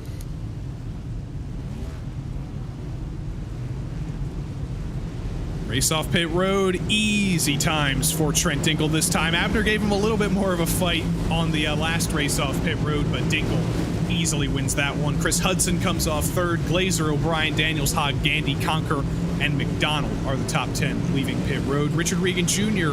finally brings it down into his stall from 28th, but critically, he is still on the lead lap, so we will likely see another Richard Regan Jr. drive back through the field. But there are now 74 laps to go in this race. I think we'll restart with 72 or 71 laps to go. If we don't have another caution in this race, Taylor, which I know that's not really a guarantee, can we go 71 laps on one tank of fuel on one set of tires in these cars at Texas? Is that a possibility? Well, for first and foremost, no. We cannot go 71 laps here under a full tank of fuel, and we definitely can't go 70 laps on a set of tires as well. Those tires are going to be scraped. We saw how bad the tires were for some of them already after just 30 laps, so we're expecting at least one more pit stop for these drivers in order to make it to the end on fuel. So that means, of course, everyone will try to get a fresh, good set of tires. If it were to stay green, the best plausible thing maybe to do is try to break it up. So maybe come around the halfway point of tonight's race of that stage run. So you probably may see drivers pit anywhere between, I'd have to say anywhere between 30 to 40 laps left to go in the race if that opportunity presents itself, if we don't get another caution.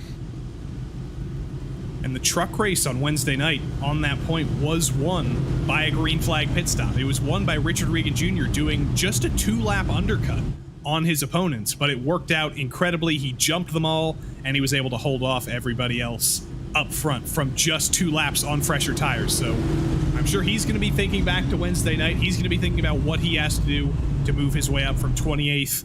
But I think for the most of the field, for every driver up front at least, I think they're honestly hoping for a caution to come out in about 40 laps time just to make it easy for them. Well, for one thing, these drivers may need to consider is pitting at the halfway, so that's going to be about a 36-lap run. So we were closing in on that on this past run we saw here. So if they want to try to break it up to where they have enough fuel, but also have fresh tires, 36 laps into the race, which, of course, that is going to be putting us around lap 109 of tonight's race.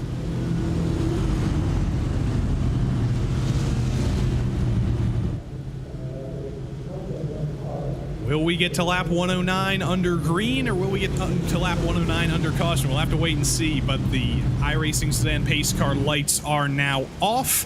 The lap cars will go by. I saw Jose Medina getting waved around, and I think a few others. Charles Sumner's going to come down pit road here under the last lap of the caution, I think to get some more damage repaired or something. But the lights are off, and we are ready to go racing once more. Just over halfway in the race now. Lap number 73 of 145. And we will go racing for the second half of the race. The second stage of the race, if you will. It has been a chaotic race at the back of the field. It's been a race forward and backwards for Richard Regan Jr. But ever since the beginning, it has been Dinkle and Acosta in control up front. We'll see if anybody can break up the private label Team Hype Armada, as hard as that is to do. Bentley Glazer's right there. Chris Hudson's right there. Their other teammate, James O'Brien, is right there. And of course, even when he's 28 spots behind, you can't count Richard Regan Jr. out. But the iRacing sedan pace car, we watch the rest of the field cycle through turns 3 and 4 here. It will pull off of the banking, pull down pit road, and at Texas Motor Speedway, we are going to go green once more here in a matter of moments. It's going to pull off. I'm going to shut up, and we're going to let the field sing to the restart here.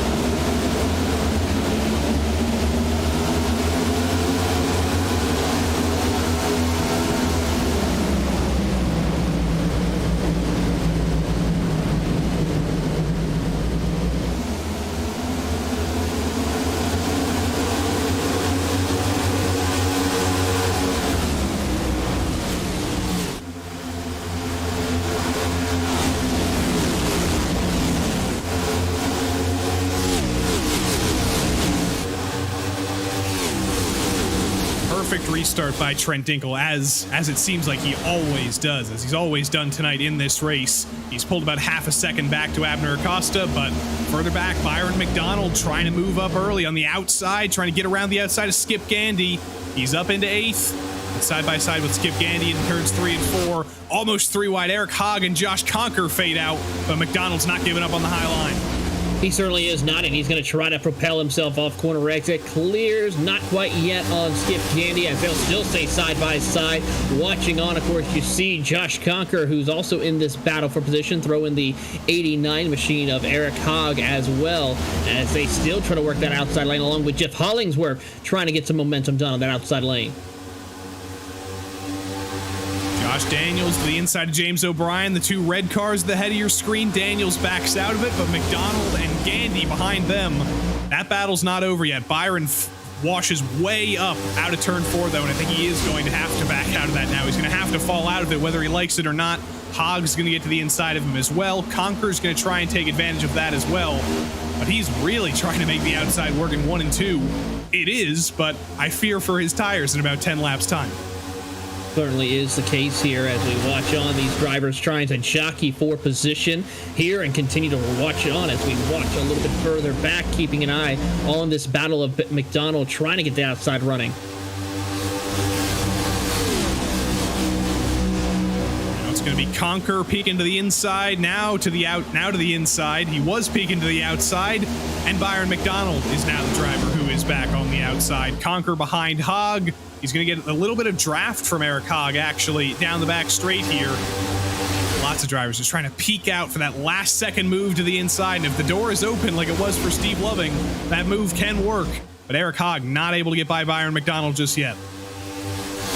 Certainly not able to make it work as we now go back up to the battle for P2 between Glazer and Acosta. Glazer sends it on into the inside. Chris Hudson try to get to the inside quick enough to try and fill the gap, but not able to do so as Acosta shuts the door on him. Loving and Daniels watches on, actually. Joshua Daniels and James O'Brien watch on as cars jockeying for position a little further back. It's just a constant fan out. It's just a constant battle of who's going to pop out the latest, who's going to defend the earliest to get that optimal line through 3 and 4. And it always scares me, especially when McDonald and Loving and Kalen are all battling for the same piece of real estate. But up front, Bentley Glazer taking the fight to Trent Dinkel here for the lead. Bentley finished 2nd last week to Sean Powell at Bristol. He had so much speed, he led some laps. Couldn't quite get it done at the end, though. But right now, he's finally found his way into the lead battle here. For the first time, he is battling for the lead at Texas, and he's all over the back of Trent Dinkel. He is all over the back bumper of Trent Dinkel, trying to find an opening to get around him as he'll go to the outside lane and try to see if he can build some momentum up. Gets a great run through the middle of turns 1 and 2, but not able to make anything work just yet. As you see, the air around these next-gen cars is so finicky. You have to be careful where to place your car as he's trying to find an opening. Dinkel being very defensive on the bottom. Glazer might send it to the inside there, but I think that might be more of a move for 60 laps from now to send it to the inside as the driver in front of you is defending. So maybe that was just preparation for the finish of this race. He's just letting Trent, you know, I got some moves in my playbook. I've been on iRacing for 14 years. I know how to race Texas. I'm just going to keep you scared a little bit. He's definitely trying to see what he can do here during this stage of the run. Now looks to the inside of Dinkel. Has the opening. Will make it stick as they go side by side through the corner. Bentley Glazer to the lead at Texas. He's passed 2 cars in the space of about 5 laps, and he is your new leader. We ride on board with Chris Hudson right behind as the private label team hype drivers go side by side. Acosta takes advantage of Dinkel ending up on the high line. Hudson does as well. Will Acosta give his teammate a little bit of help, though, on exit? Give Dinkel a little bit of draft so he can clear Chris Hudson? It looks like yes, he will. But will Dinkel actually be clear by the time we get to 3? He's not. Hudson's still there, but now he backs out of it. Dinkel gets back in line. And with that, Bentley Glazer has already checked out to about a 0.4 of a second lead over Acosta right now and setting some blistering lap times, almost about 0.2 of a second faster than Acosta last time by. So really good pace for the number 4 machine. Richard Regan Jr. update for all you Regan heads at home. He has gone from 28th to 13th since we restarted this race. So his drive forward through the field, He's had to do it multiple times tonight, and it's incredible to watch, frankly. 13 laps, he's made up 16 positions now. Make that 17, make that 18, as he's up into 11th. And only 2.7 seconds off the lead. So Glazer, Acosta, and Dinkel, they're thinking maybe Richard Regan won't be a competitor for us. Maybe we don't have to worry about him. I think they do have to worry about him now. He's back into the top 10. You always have to worry about Richard Regan Jr. He is always a competitor as he's trying to break into the top 10 here to the inside of Steve Lovings, along with also the driver of Jeff Hollingsworth as he tries to pick up another spot. He'll clear Lovings off of 4 and now sets his sights on Hollingsworth and Conquer. Hollingsworth clips the grass a little bit. Loving saw that. I'm sure he was scared by another driver spinning across the quad oval in front of him, but Hollingsworth able to save it, didn't lose it. He's trying to get by Conquer. Behind them, Richard Regan Jr. all over the place, but that's just because he has so much more speed in the tank right now than these guys in front of him. He just can't find a place to go. He's going to send it down to the bottom, but fortunately for him, there is a Jeff Hollingsworth there, and he's going to get held up a little bit. He peeks to the inside through the quad oval. Hollingsworth is going to leave him room. No point fighting the inevitable. Richard Regan Jr. looks like he's going to get a fairly straightforward 9th place here. He certainly is, as he will clear Hollingsworth for position now, as he now has to get around Josh Conquer, who's getting ready to go and battle for a championship next weekend, or not next weekend, but 2 weeks from now in Cincinnati. So we'll see what he's able to do here in that championship series and there. But right now he's focused in on trying to get a good run here tonight at Texas Motor Speedway. Conquer almost went 3 wide there, but Kalen backs out of it, saves himself, and I think saves Mike Witt as well. He's going to fall now to the back of this train entirely. Richard Smith, who's back on the lead lap in the 23, is going to peek to the inside of Ross Cato. Mark Kalen's going to peek back to the inside and think about making it 3 wide again, but he's not going to. I think Mark Kalen is a smart enough driver to realize that 3 wide for 17 probably not the best idea in the world. Not a good idea, especially this early on in the race. Yes, we're already past the halfway point, but still a lot of racing left to go as Kalen, the 23 machine, as well as Cato, will go 3 wide into 1. I think he saw Richard Smith struggling there, and he thought, you know, I thought better of 3 wide before, but I can take advantage of this. And Mark Kalen, calculated move up into the top 15. Have a look at Ross Cato on the fight back to the inside into turn 3. Kalen took 2 for 1. Ross Cato's going to take 1 of them back. How about another championship competitor right there behind Brandon Walters? Not having the best of nights. He's been inside the top 20 most of the night as Kalen had a big save off 4. Big save for Kalen. Is Kalen Corner going to, or is Justice Corner going to become Kalen Corner again? It's too early to tell. Kalen puts a little bit of a bumper to Richard Smith, backs off, I think, to make sure Richard can recover that. But Kalen was driving his way forward, and now it's all come undone again. Joao Guerra, Charles Woods. Joao Guerra hits Mark Kalen, running way out of the groove in turn 3. This has been a painful couple of laps for Mark Kalen. It certainly has been, but with those drivers battling, it allows Brandon Walters to move up to 16th position here. Looking through the field right now, as far as some of our biggest movers, that currently going to Josh Conquer after starting in 30th inside the top 10, but for drivers such as the driver Brandon Walters, he started 32nd. He's now running in the 16th position, so a great job for him so far in the second half of this race. Guerra again almost takes out Kalen. He's running an extremely high line through 3 and 4. I don't know if it's intentional or if he's just getting super tight and running high, but Mark Kalen, I'm sure, is not going to be very happy because he's leaving Joao Guerra all the room in the world, and he's still getting hit somehow. But Guerra loses it a little bit in turn 1. He's going to have to fall back now, and Kalen's going to get a little bit of respite as he pulls away. How about Pat Harvey? Remember, he was involved in that lap 1 incident. He's still in the mix, on the lead lap still, running outside the top 20, but looking to see what he can do as McDonald has an issue off turn 4 again.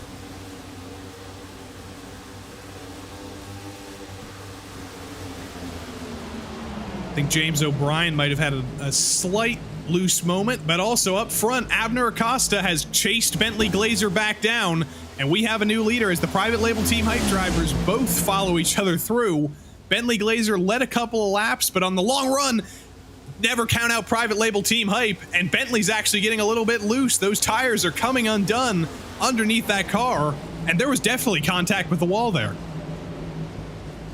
Certainly was. So this is going to be a big issue for Glazer, along with, as he gets passed by Chris Hudson, how the car is going to handle after this period of time. Glazer tries to send it to the inside. Hudson closes the door, though. So from first to fourth in one lap, Bentley Glazer falls apart just a little bit. Still all over the back of Chris Hudson, though. Can he recover?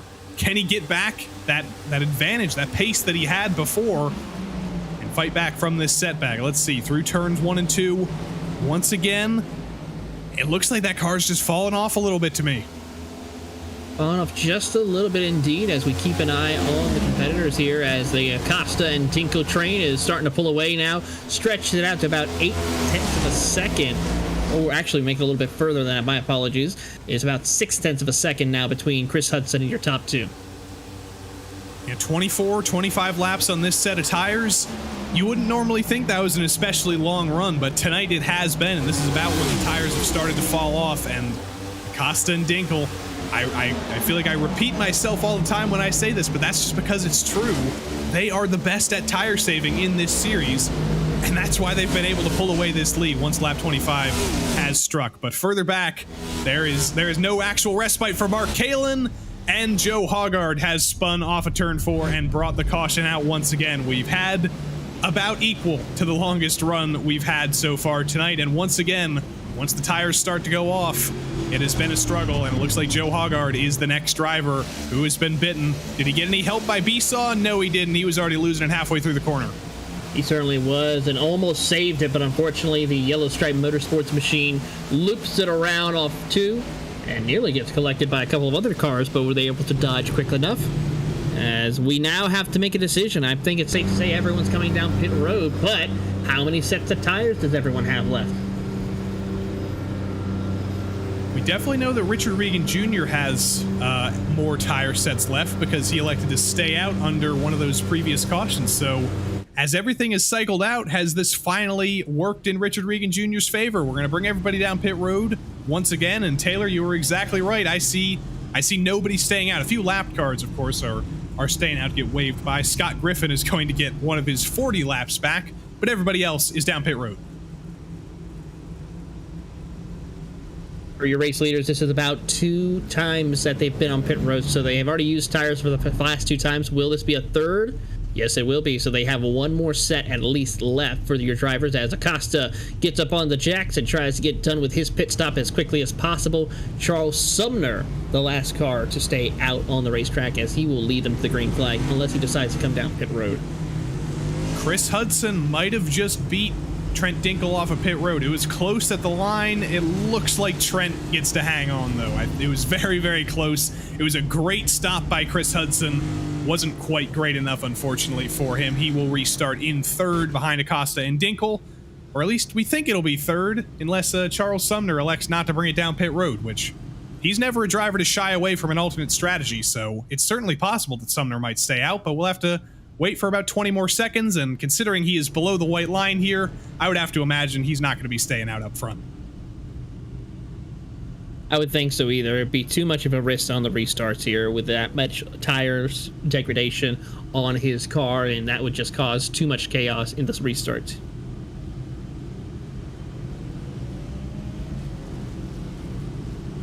Here comes Sumner, Scotty Griffin, and a few other of those lapped stragglers. They will bring it down pit road, get some more of their damage fixed, and Charles Sumner, at least, will get a point for leading a lap. So I think that's the main priority for him in staying out like that. He is one of our playoff drivers, so when every point matters, you might as well get that extra bonus point for leading a lap. Speaking of our playoff drivers getting extra points, I mentioned him earlier tonight, but Eric Papineau missed the start of this race. Could not tell you why, but he is here 46 laps late, 46 laps down. He's just passed Crumry and Johnson, who are out. He's going to pass playoff driver Waldo Walden and also Tyler Justice. So Eric Papineau trying to take advantage of every single point opportunity he can get, because the playoffs are not over. Your chances at the playoffs are not over until next week at Talladega. So he is maximizing his opportunities here. He's still going to be 45 laps down, but I always applaud a driver with that kind of spirit.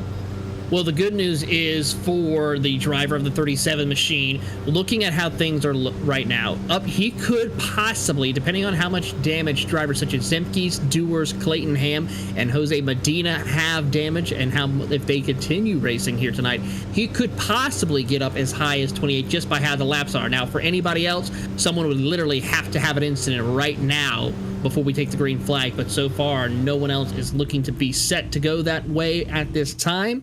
So it looks like the highest we could see for Papineau is 28 if the opportunity presents itself where these drivers such as Zemke, Dewar, Ham, and Medina end up disqualified or end up leaving the race before the checkered flag.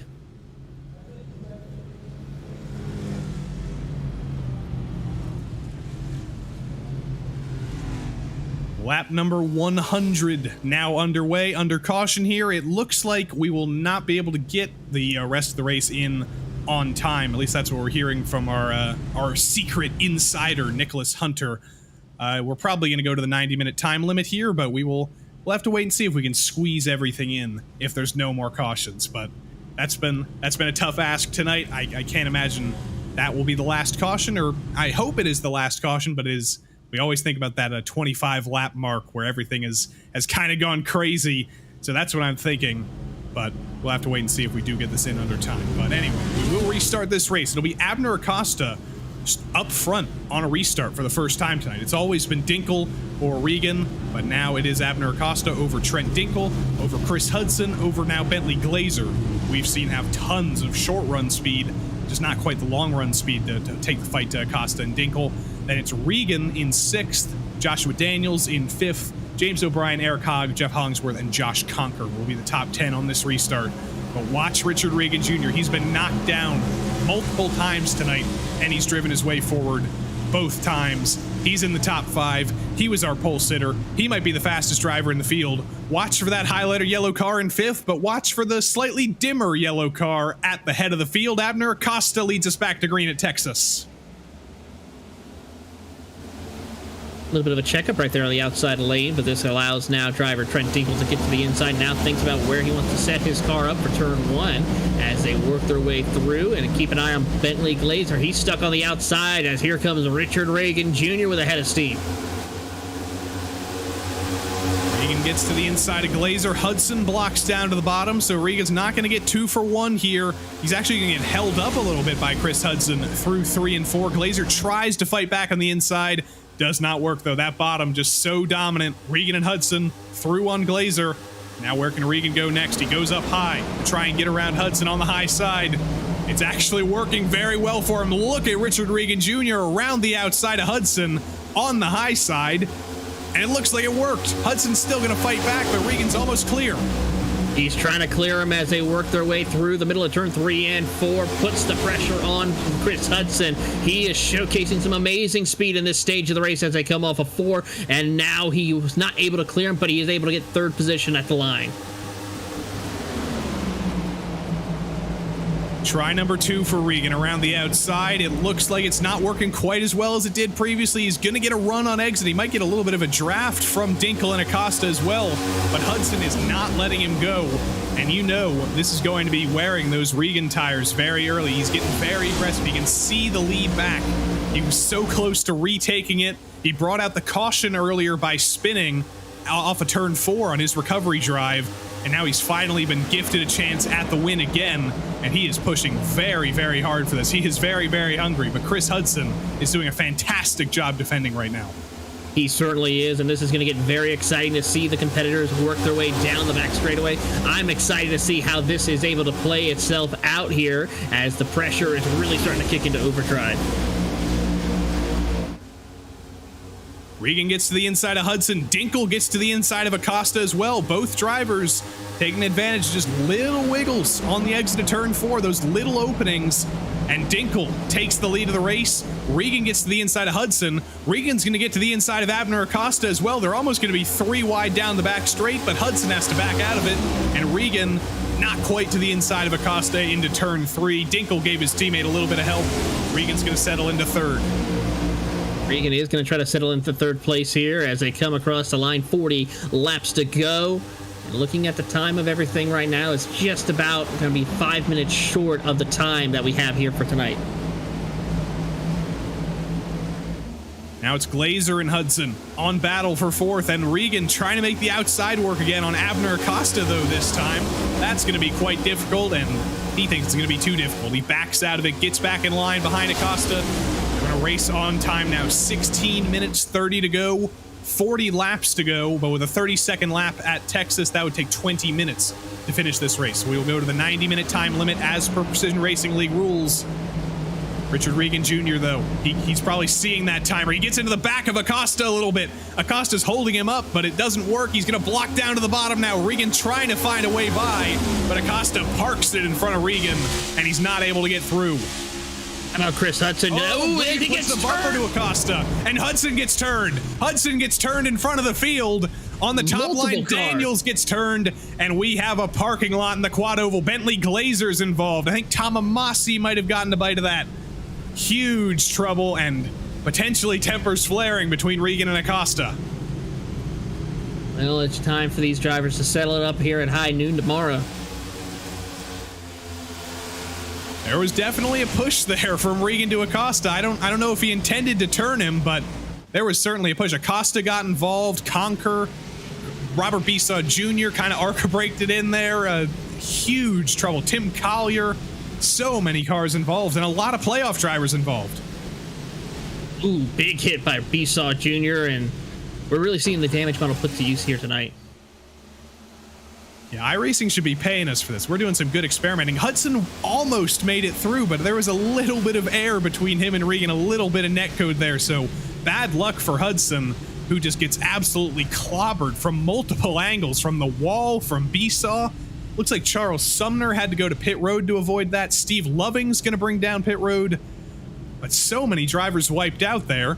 Who are the survivors? Dinkle's still around. His teammate James O'Brien is still around. Conker, Cato, Hollingsworth, Hogg, Kalen, Gandy, McDonald, and Walter are the survivors at the head of the field. Everybody else is either down pit road or shuffling back through. But let's ride on board with Conker making it through this calamity.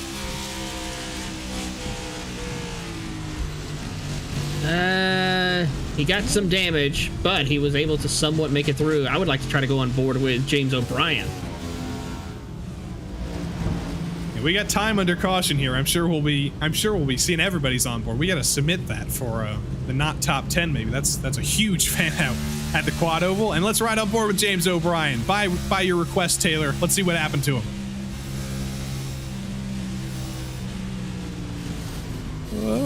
Whoa.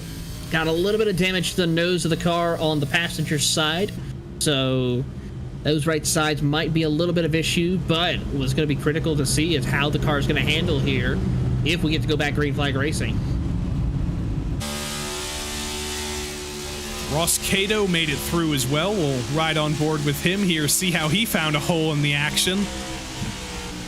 He's behind Conker. He checks up, and luckily for him, nobody comes into his path. Does a little bit of rallycross with Josh Conker, but that Ross Cato car, that looks damage-free.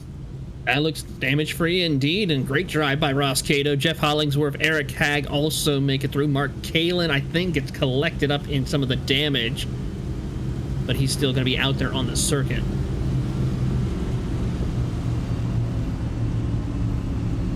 Critically, nobody elects to bring it down pit road. A lot of drivers did bring it down pit road, but they were drivers with heavy amounts of damage from that accident. Everybody else who survived, they have not. They see there's 12 minutes 47 left in the race. That's still a pretty long stint. Once we go green, that's still going to be about 20 laps or so, but nobody brings it down pit road. But we've got more onboards to show you. We've got more action. Eric Hogg is the next driver to watch. Everything's going on. Oh, he made it. He made it. Beautiful drive by Eric. Just seeing textbook examples of, you know, if you check up for the wreck, you can actually make it through. You certainly can here, and I have to say I feel kind of bad for Eric Papineau with all these drivers exiting out. He's not going to be able to have enough time to pick up these positions here. As we take a look at this, Mark Kalen goes a little off-road racing, but makes it through cleanly. A little bit of a scary moment with Abner's destroyed car there down at the bottom, but Kalen makes it through. He had so much bad luck last week. I think he got taken out in every single PRL race he did last week, but he avoided the calamity this time. He avoided the big accident. So maybe Mark Kalen's luck is finally going to turn around tonight at the track where he has a corner named after him. But anyway, still looking at some of those drivers on pit road. Abner Acosta has lengthy repairs. Robert Besaw Jr. understandably has lengthy repairs. Sumner, everybody else, though, is back out on track and still on the lead lap. Richard Regan Jr. is still out there on the lead lap, so I don't know. Can we count him out? Did he have that heavy of damage from that accident? I don't know. Well, there's 1 week we can find out, but we're getting ready to go back racing, so I don't know if we would have enough time to take a look at the replay of how hard of a hit Richard Regan Jr. had. There are just so many cars in the wall that it's hard to diagnose all the biggest hits. All I remember now is Robert Besaw Jr. Everything else now is just a blur in my mind. But anyway, we will restart here with 10 minutes to go. And look at that, producer Hugo Luis right on the scene. We had just enough time. Ooh. You see Beast, yeah, he spun into the pit wall there.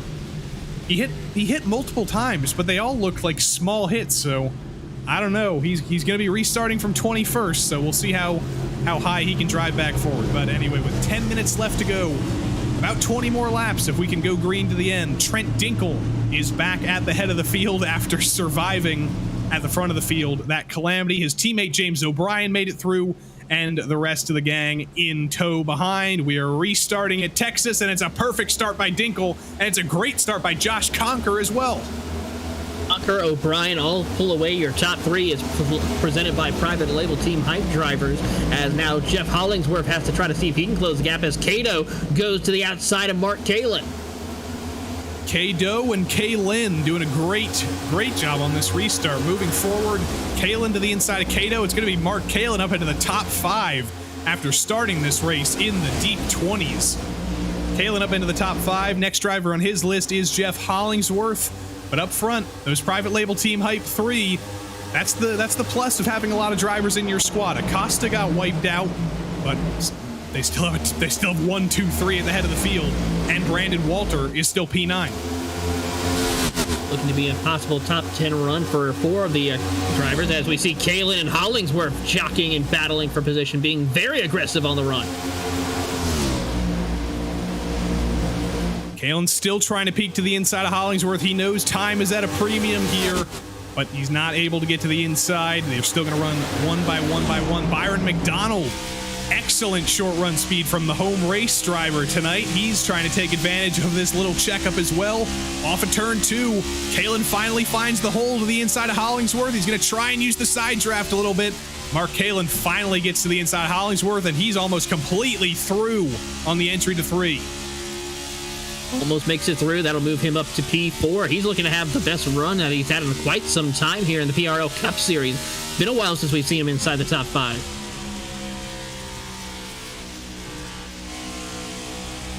Now there's a loose moment for James O'Brien. Kalen peeks to the inside. There's barely a Mark Kalen-shaped gap there. It doesn't quite work out. And I think Kalen got a little bit of a tap there from Hollingsworth. Everybody fans out down the back straight. I don't think Mark Kalen was entirely clear on the top. We couldn't see it because we were riding on board with him, but you could certainly see the reaction on Mark Kalen's face. I don't think he was expecting that. I don't think he was either, and this is going to be critical to see how these drivers play themselves out here during this run to the finish here. 8 minutes left to go as drivers are still just trying to find ways, trying to find which drivers are damaged, which drivers can be easy to pass for some, which ones will be difficult to pass, as we see Kalen to the inside of James O'Brien.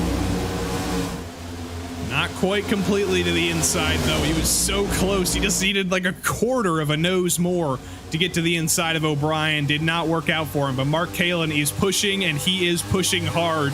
He wants a top 3 here. Mark Kalen, is he one of our playoff drivers? No, he is not, but he still desperately would love a top 3 in this race. Again, his exits out of turn 2 have been phenomenal.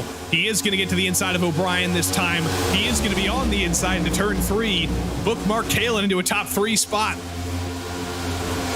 Great pass right there for him as he completes the pass on O'Brien. How about the 64 of Joe Hogard? He's now battling inside the top 7 as he sits there trying to get around Cato for 6. And Joe Hogard brought it down pit road under that last caution. I think he used up his last set of tires, but this is working out very well for him. He's on 11 lap younger tires than the rest of the field. Has Joe Hogard just pulled a strategy masterclass? Potentially, because he's just driving by everybody. He certainly is. He's now up to P6, possibly P5 now, as he gets around James O'Brien, setting his sights on Hollingsworth and Kalen to see what he can do as the field is now starting to bunch themselves back up. Drivers also on the same strategy as Hogard are Steve Loving, Regan, Daniels, Witt, some drivers with heavy damage, but some drivers with no damage at all, making these new tires work very, very well. Next up on Hogard's list is Jeff Hollingsworth. He's by him. Mark Kalen's trying to get by Josh Conker for second now.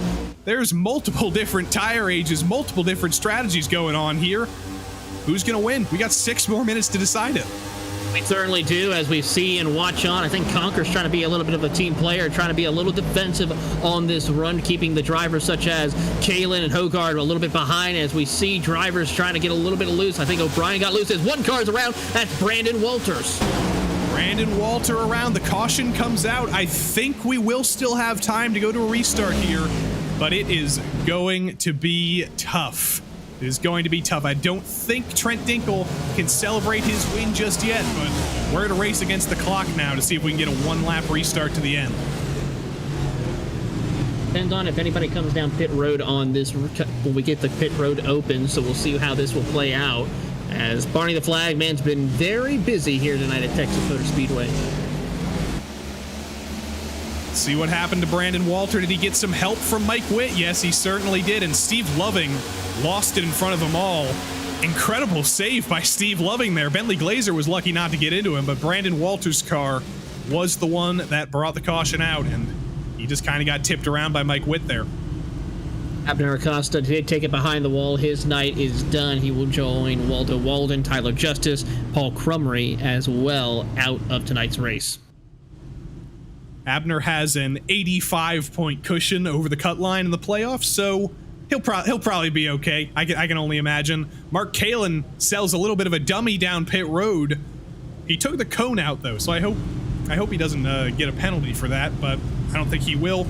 Richard Smith will bring it down pit road from the lead lap. Ross Cato will as well. I don't know why. I imagine those are some drivers who might just have a little bit more damage to fix. I think once we get around again, we will get 2 to go, or maybe 1 to go. The wave around is there. We're right on board with we'll watch Mark Kalen here. He did take out the cone, but I don't think he'll get penalized for that, Taylor. Well, the only thing he might get in trouble with is get an angry tweet from the Orange Cone's iRacing Twitter page. Of course, I think that needs to be done. We know, of course, we see in NASCAR the Orange Cone gets its own Twitter. Why not the iRacing Orange Cone? Because that cone gets hit a lot. That or the blue one. That would be an interesting competition. We'll set both of them up. We'll see who gets the most followers, and then we'll determine iRacing's favorite cone. The other one can just continue getting bullied by Mark Kalen. We do want to report that Chris Hudson does get the lucky dog, of course, so he's just a few minutes closer to going and pulling up to a Krispy Kreme donuts shop. I don't think the hot and ready sign will be on. I have seen it on late into the evenings, as early as 11 or 12 o'clock at night, so it could be possible. All right, we're setting up. Are the lights on the pace car going to go out this time? I believe they will, because Chris Hudson did get the lucky dog. He got the wave around. The hand goes out of the pace car. We will go racing again at Texas. Not yet. In 1 more lap time. I got tricked there. The lights did not go out on the pace car, but luckily caution laps around here are only 1 minute 30 long. Now I gotta think about this math. We've got 1 more time to go around. Then the lights will go out. So I think that might be race over, because we only had like 2 minutes 45 left to go at the line. 2 more laps around under caution is 3 minutes. I think Trent Dinkle's just won this race. I think it's safe to say that he did indeed as well, but we will have to wait till the checkered flag is coming out to see who wins this race officially. But we are coming up on the 2-minute warning for today's race here at Texas Motor Speedway. Drive the pace car faster. I want to see a restart here. Trent Dinkel's going to be saying exactly the opposite, but you know, Joe Hoggard's probably thinking that. He has the freshest tires of anybody by 12 laps. He was driving his way forward. This caution came out at the worst possible time for him, but I think the pace car is just going too slow, unfortunately, and we're going to get to that critical 135 mark just a little bit too early. Trent Dinkel will take the white flag this time under caution, and he will take the checkered flag under caution as well. Unfortunately for the show, but fortunately for Trent Dinkel, it's been a crazy race tonight. He's survived all of it, and I think he's pretty happy with the win either way. Well, I did get a word from race control. It is going to be, the pace car will come in when the timer's still going down. So, by the looks of it, it will be a drag race to the checkered flag. I don't believe any positions will change, though. This has been done before in this series. I think they just say that to say, hey, you know, the pace car is going to pull off, but no funny business. We're not going to go green again. The race will end. So I don't think much will change, but Trent Dinkel, Josh Conker, Mark Kalin. When we started tonight, I don't think that was the top three either of us expected, Taylor, but when everybody gets wiped out, the only thing you can do is keep yourself clean, hope you have a little bit of luck, and Josh Conker, we saw him have a little bit of trouble. Mark Kalin's been completely clean, and Trent Dinkel has just been the class of the field all night. Well, one thing you got to keep in mind also is hopefully their shifters work for tonight. We saw that with Pat Harvey, so one bad shift could cost them a chance of victory too, so keep that in mind as well. Trent Dinkel actually will be the first playoff driver to win in the playoffs. He'll be the first driver to be officially locked in to the round of 12. I think mathematically Abner Acosta might be locked in just because of the huge points cushion he has, but Trent Dinkel will be locked in to the round of 12 in the playoffs, and he will be locked in for his first victory of the season. Remember back to last season, he won half of the 10 races. He won 5 races. But the iRacing Sedan pace car pulls off. We will not restart here, I don't believe. The white flag is out. We're restarting, but I believe the checkered flag is going to be out for the field, or was that the white flag? This is a very confusing restart. It looks like we're under racing conditions. We're going to take the white flag after all. One more lap for Trent Dinkel to survive. One more lap indeed as they work their way down the back straightaway here. Who's going to be able to come out on top with this as they jockey for positions here, getting themselves set up for the final run to the checkered flag. Kalin and Hogard go side by side. Contact slightly made as they come off of turn number 4. I think that caught everybody by surprise. I don't think they were expecting to go one more lap around, but Trent Dinkel, no matter what, hangs on. They're going to wreck across the line. Daniels spins, but Trent Dinkel, in the first race, or the second race of this season, first time for him this season, Trent Dinkel is victorious in a little bit of a surprising restart to end the race. And I think Josh Conker got a penalty after the flag. I don't know why. I couldn't tell you why, but I'm trying to look for Josh Conker on my live timing. And I think he's been given a 1-lap penalty. But for what is my question is what I was needing out. Well, if he had the black and orange flag, that's the only thing I can think of. I wonder if he jumped out of line on the restart or something, because that's the only thing I can think of as well to get a 1-lap penalty. But now Joe Hogard is going to be second. Mark Kalin's going to be third. Josh Conker is going to finish 25th.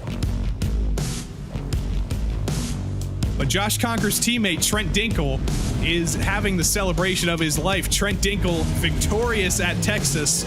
One of the most confusing races in recent PRL memory, but nobody was going to beat Trent Dinkel. Just a master of the restart, a master out front on the long runs we had.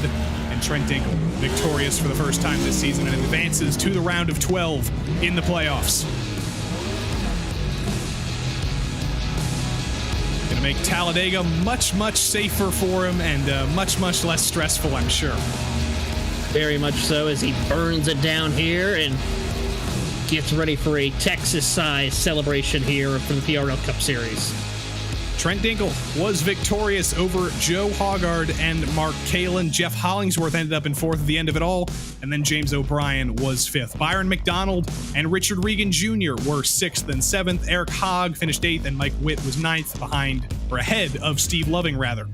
Then in 11th, it was Lou Christian over Josh Daniels and Pat Harvey. A lot of playoff drivers after some calamity, did end up in good spots by the end of this race. Bentley Glazer was 14th. Cato, Smith, Sumner, Gandy, Woods, and Joao Guerra were the top 20. Then we get down to Tom Amasi, Chris Hudson, Brandon Walter, and Tim Collier, the last drivers on the lead lap. Josh Conker finished second on the road, but got penalized down to 25th at the end of the race. Zemke was 2 laps down, and then we already get to the used car lot of heavily damaged cars. James Dewar, Clayton Ham, Abner Acosta, Robert Besaw Jr. 31st was Jose Medina, Scott Griffin. Eric Papineau got up to 33rd at the end of it all. Waldo Walden, Tyler Justice, Byron Johnson, Paul Crumry, and Sean Powell did not get off the grid tonight. So, crazy race. My voice is starting to go a little bit, but it can't go just yet because we've got to talk to our race winner, Trent Dinkle. In the booth, we were slightly confused about the restart there. Were you expecting that 1 lap dash at the end? Honestly, no. I was because the timer went to 0 when we were in turn 4, and I was expecting it just to give us the white right there, but it didn't. So, I told Josh that just to race it just in case, and I guess it worked out.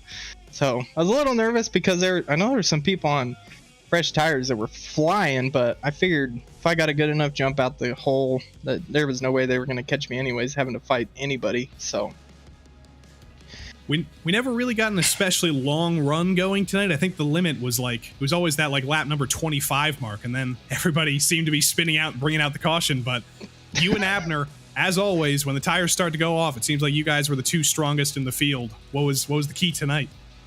Honestly, the key tonight was Monday night. We did a race and Richard was in there and he completely waxed us, and we were like, okay, so we got to figure something out. And yeah, I mean, this car, if you drove it too hard, it was like lap 12, it was a light switch and the car was wrecking loose through 2. And so kind of just took it a little easy, changed up the lines, tried to hold the car down more, which didn't really make any sense for, you'd think it'd make the car more loose, pinching the exit like that, and then taking care of it in 3 and 4. And I think it's a shame that we didn't get to go long, because I think, me, Abner, and especially James, I think we would have classed everybody except for, Richard, because obviously we kind of learned from him a little bit. But yeah, I wish it was a little bit longer green flag runs, but I'm still here first, so I can't complain too much, I guess. And you are the first driver to lock yourself into the round of 12 in the playoffs. Of course, last week, our winner, Sean Powell, didn't qualify for the playoffs, but you're locked into a round of 12, and I'm sure that's going to make Talladega a lot less stressful next week. Yeah, it definitely will. I mean, me and Abner have a huge gap. Well, maybe not Abner so much now, unfortunately, but we had a huge gap just in pure playoff points starting. So, I was kind of planning on taking it a little easy, until we got to points where a race needed to be won. But, it is nice to get locked in before you go to a plate track. All right, well, we congratulate you on your win tonight one more time, and we will see you once again for that aforementioned plate track. All right, sweet. Sounds good. Thank you. Trent Dinkle, your winner tonight, and our second place finisher tonight is waiting for us. Josh Conker had a little bit of a technical issue, but we are hearing that he will be credited with second after all, and he's with Taylor. Here with Josh Conker coming home in second place. Josh, you were able to pull off some amazing passes and able to survive the chaos that happened very early on here in the late stages of the race. What can you tell us about racing here at Texas? Because you had to go through a lot of different things to get to where you are tonight. Yeah, Taylor, it was definitely very difficult tonight. The car was set up very loose, like it was very much driven off the right rear. So you had to be very patient, very good with the right foot, which, there was a good chunk of people that were with it. So it was very difficult to pass without pushing too hard and cooking the tires. But for sure, surviving was a big key. That big wreck there that happened with Richard and Abner was, I was lucky to survive that one. I was trying not to drive into the back of my teammate while not getting hit from behind. So yeah, just thankful to survive and come home P2. And it certainly is. As we, of course, get ready for the next race at Talladega, what could we see you try and do to get ready for that race, where it's going to be a lot of teamwork happening for that race, because we know a lot of the drivers are going to try to find the right dancing partners. What can we expect from you at Talladega?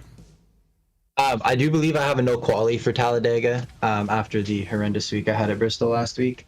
So there's not much really I can do. It's just because I'm going to be starting in the back, kind of hang out in the back. wait for the big wrecks to happen. If they're happening early, maybe try and get my way to the front, work with the rest of my team, which they should be up front. I expect nothing less of them. We're all very good drivers. So yeah, I mean, just hanging out at the back and just trying to survive. Well, we let you go, Josh. Who would you like to give a shout out to? I'd like to thank everyone at Private Label Team Hype, Ty Stover, Tommy Milner, for all their help and for all their support. I'd like to thank all my teammates, Trent Dinkle, Abner. They put in a lot of work this week and a lot of laps. So without them doing that, I wouldn't have had the information to run the way I did. James and Brandon, just for all their work too, and all the positive comments while we were driving. I'd like to thank our sponsors as well, Private Label and Ethica, for all that they do for the team. And I'd like to thank you guys for the broadcast as well. Well, that is Josh Conker coming home in P2 as we move on to Joe Hogard. He, of course, is with Joey Tebben. P3 finisher tonight. Welcome him up to the booth. Joe, you had the freshest tires of anybody at the end there. You looked like you were going to pass everybody for the lead, and then that pesky caution came out.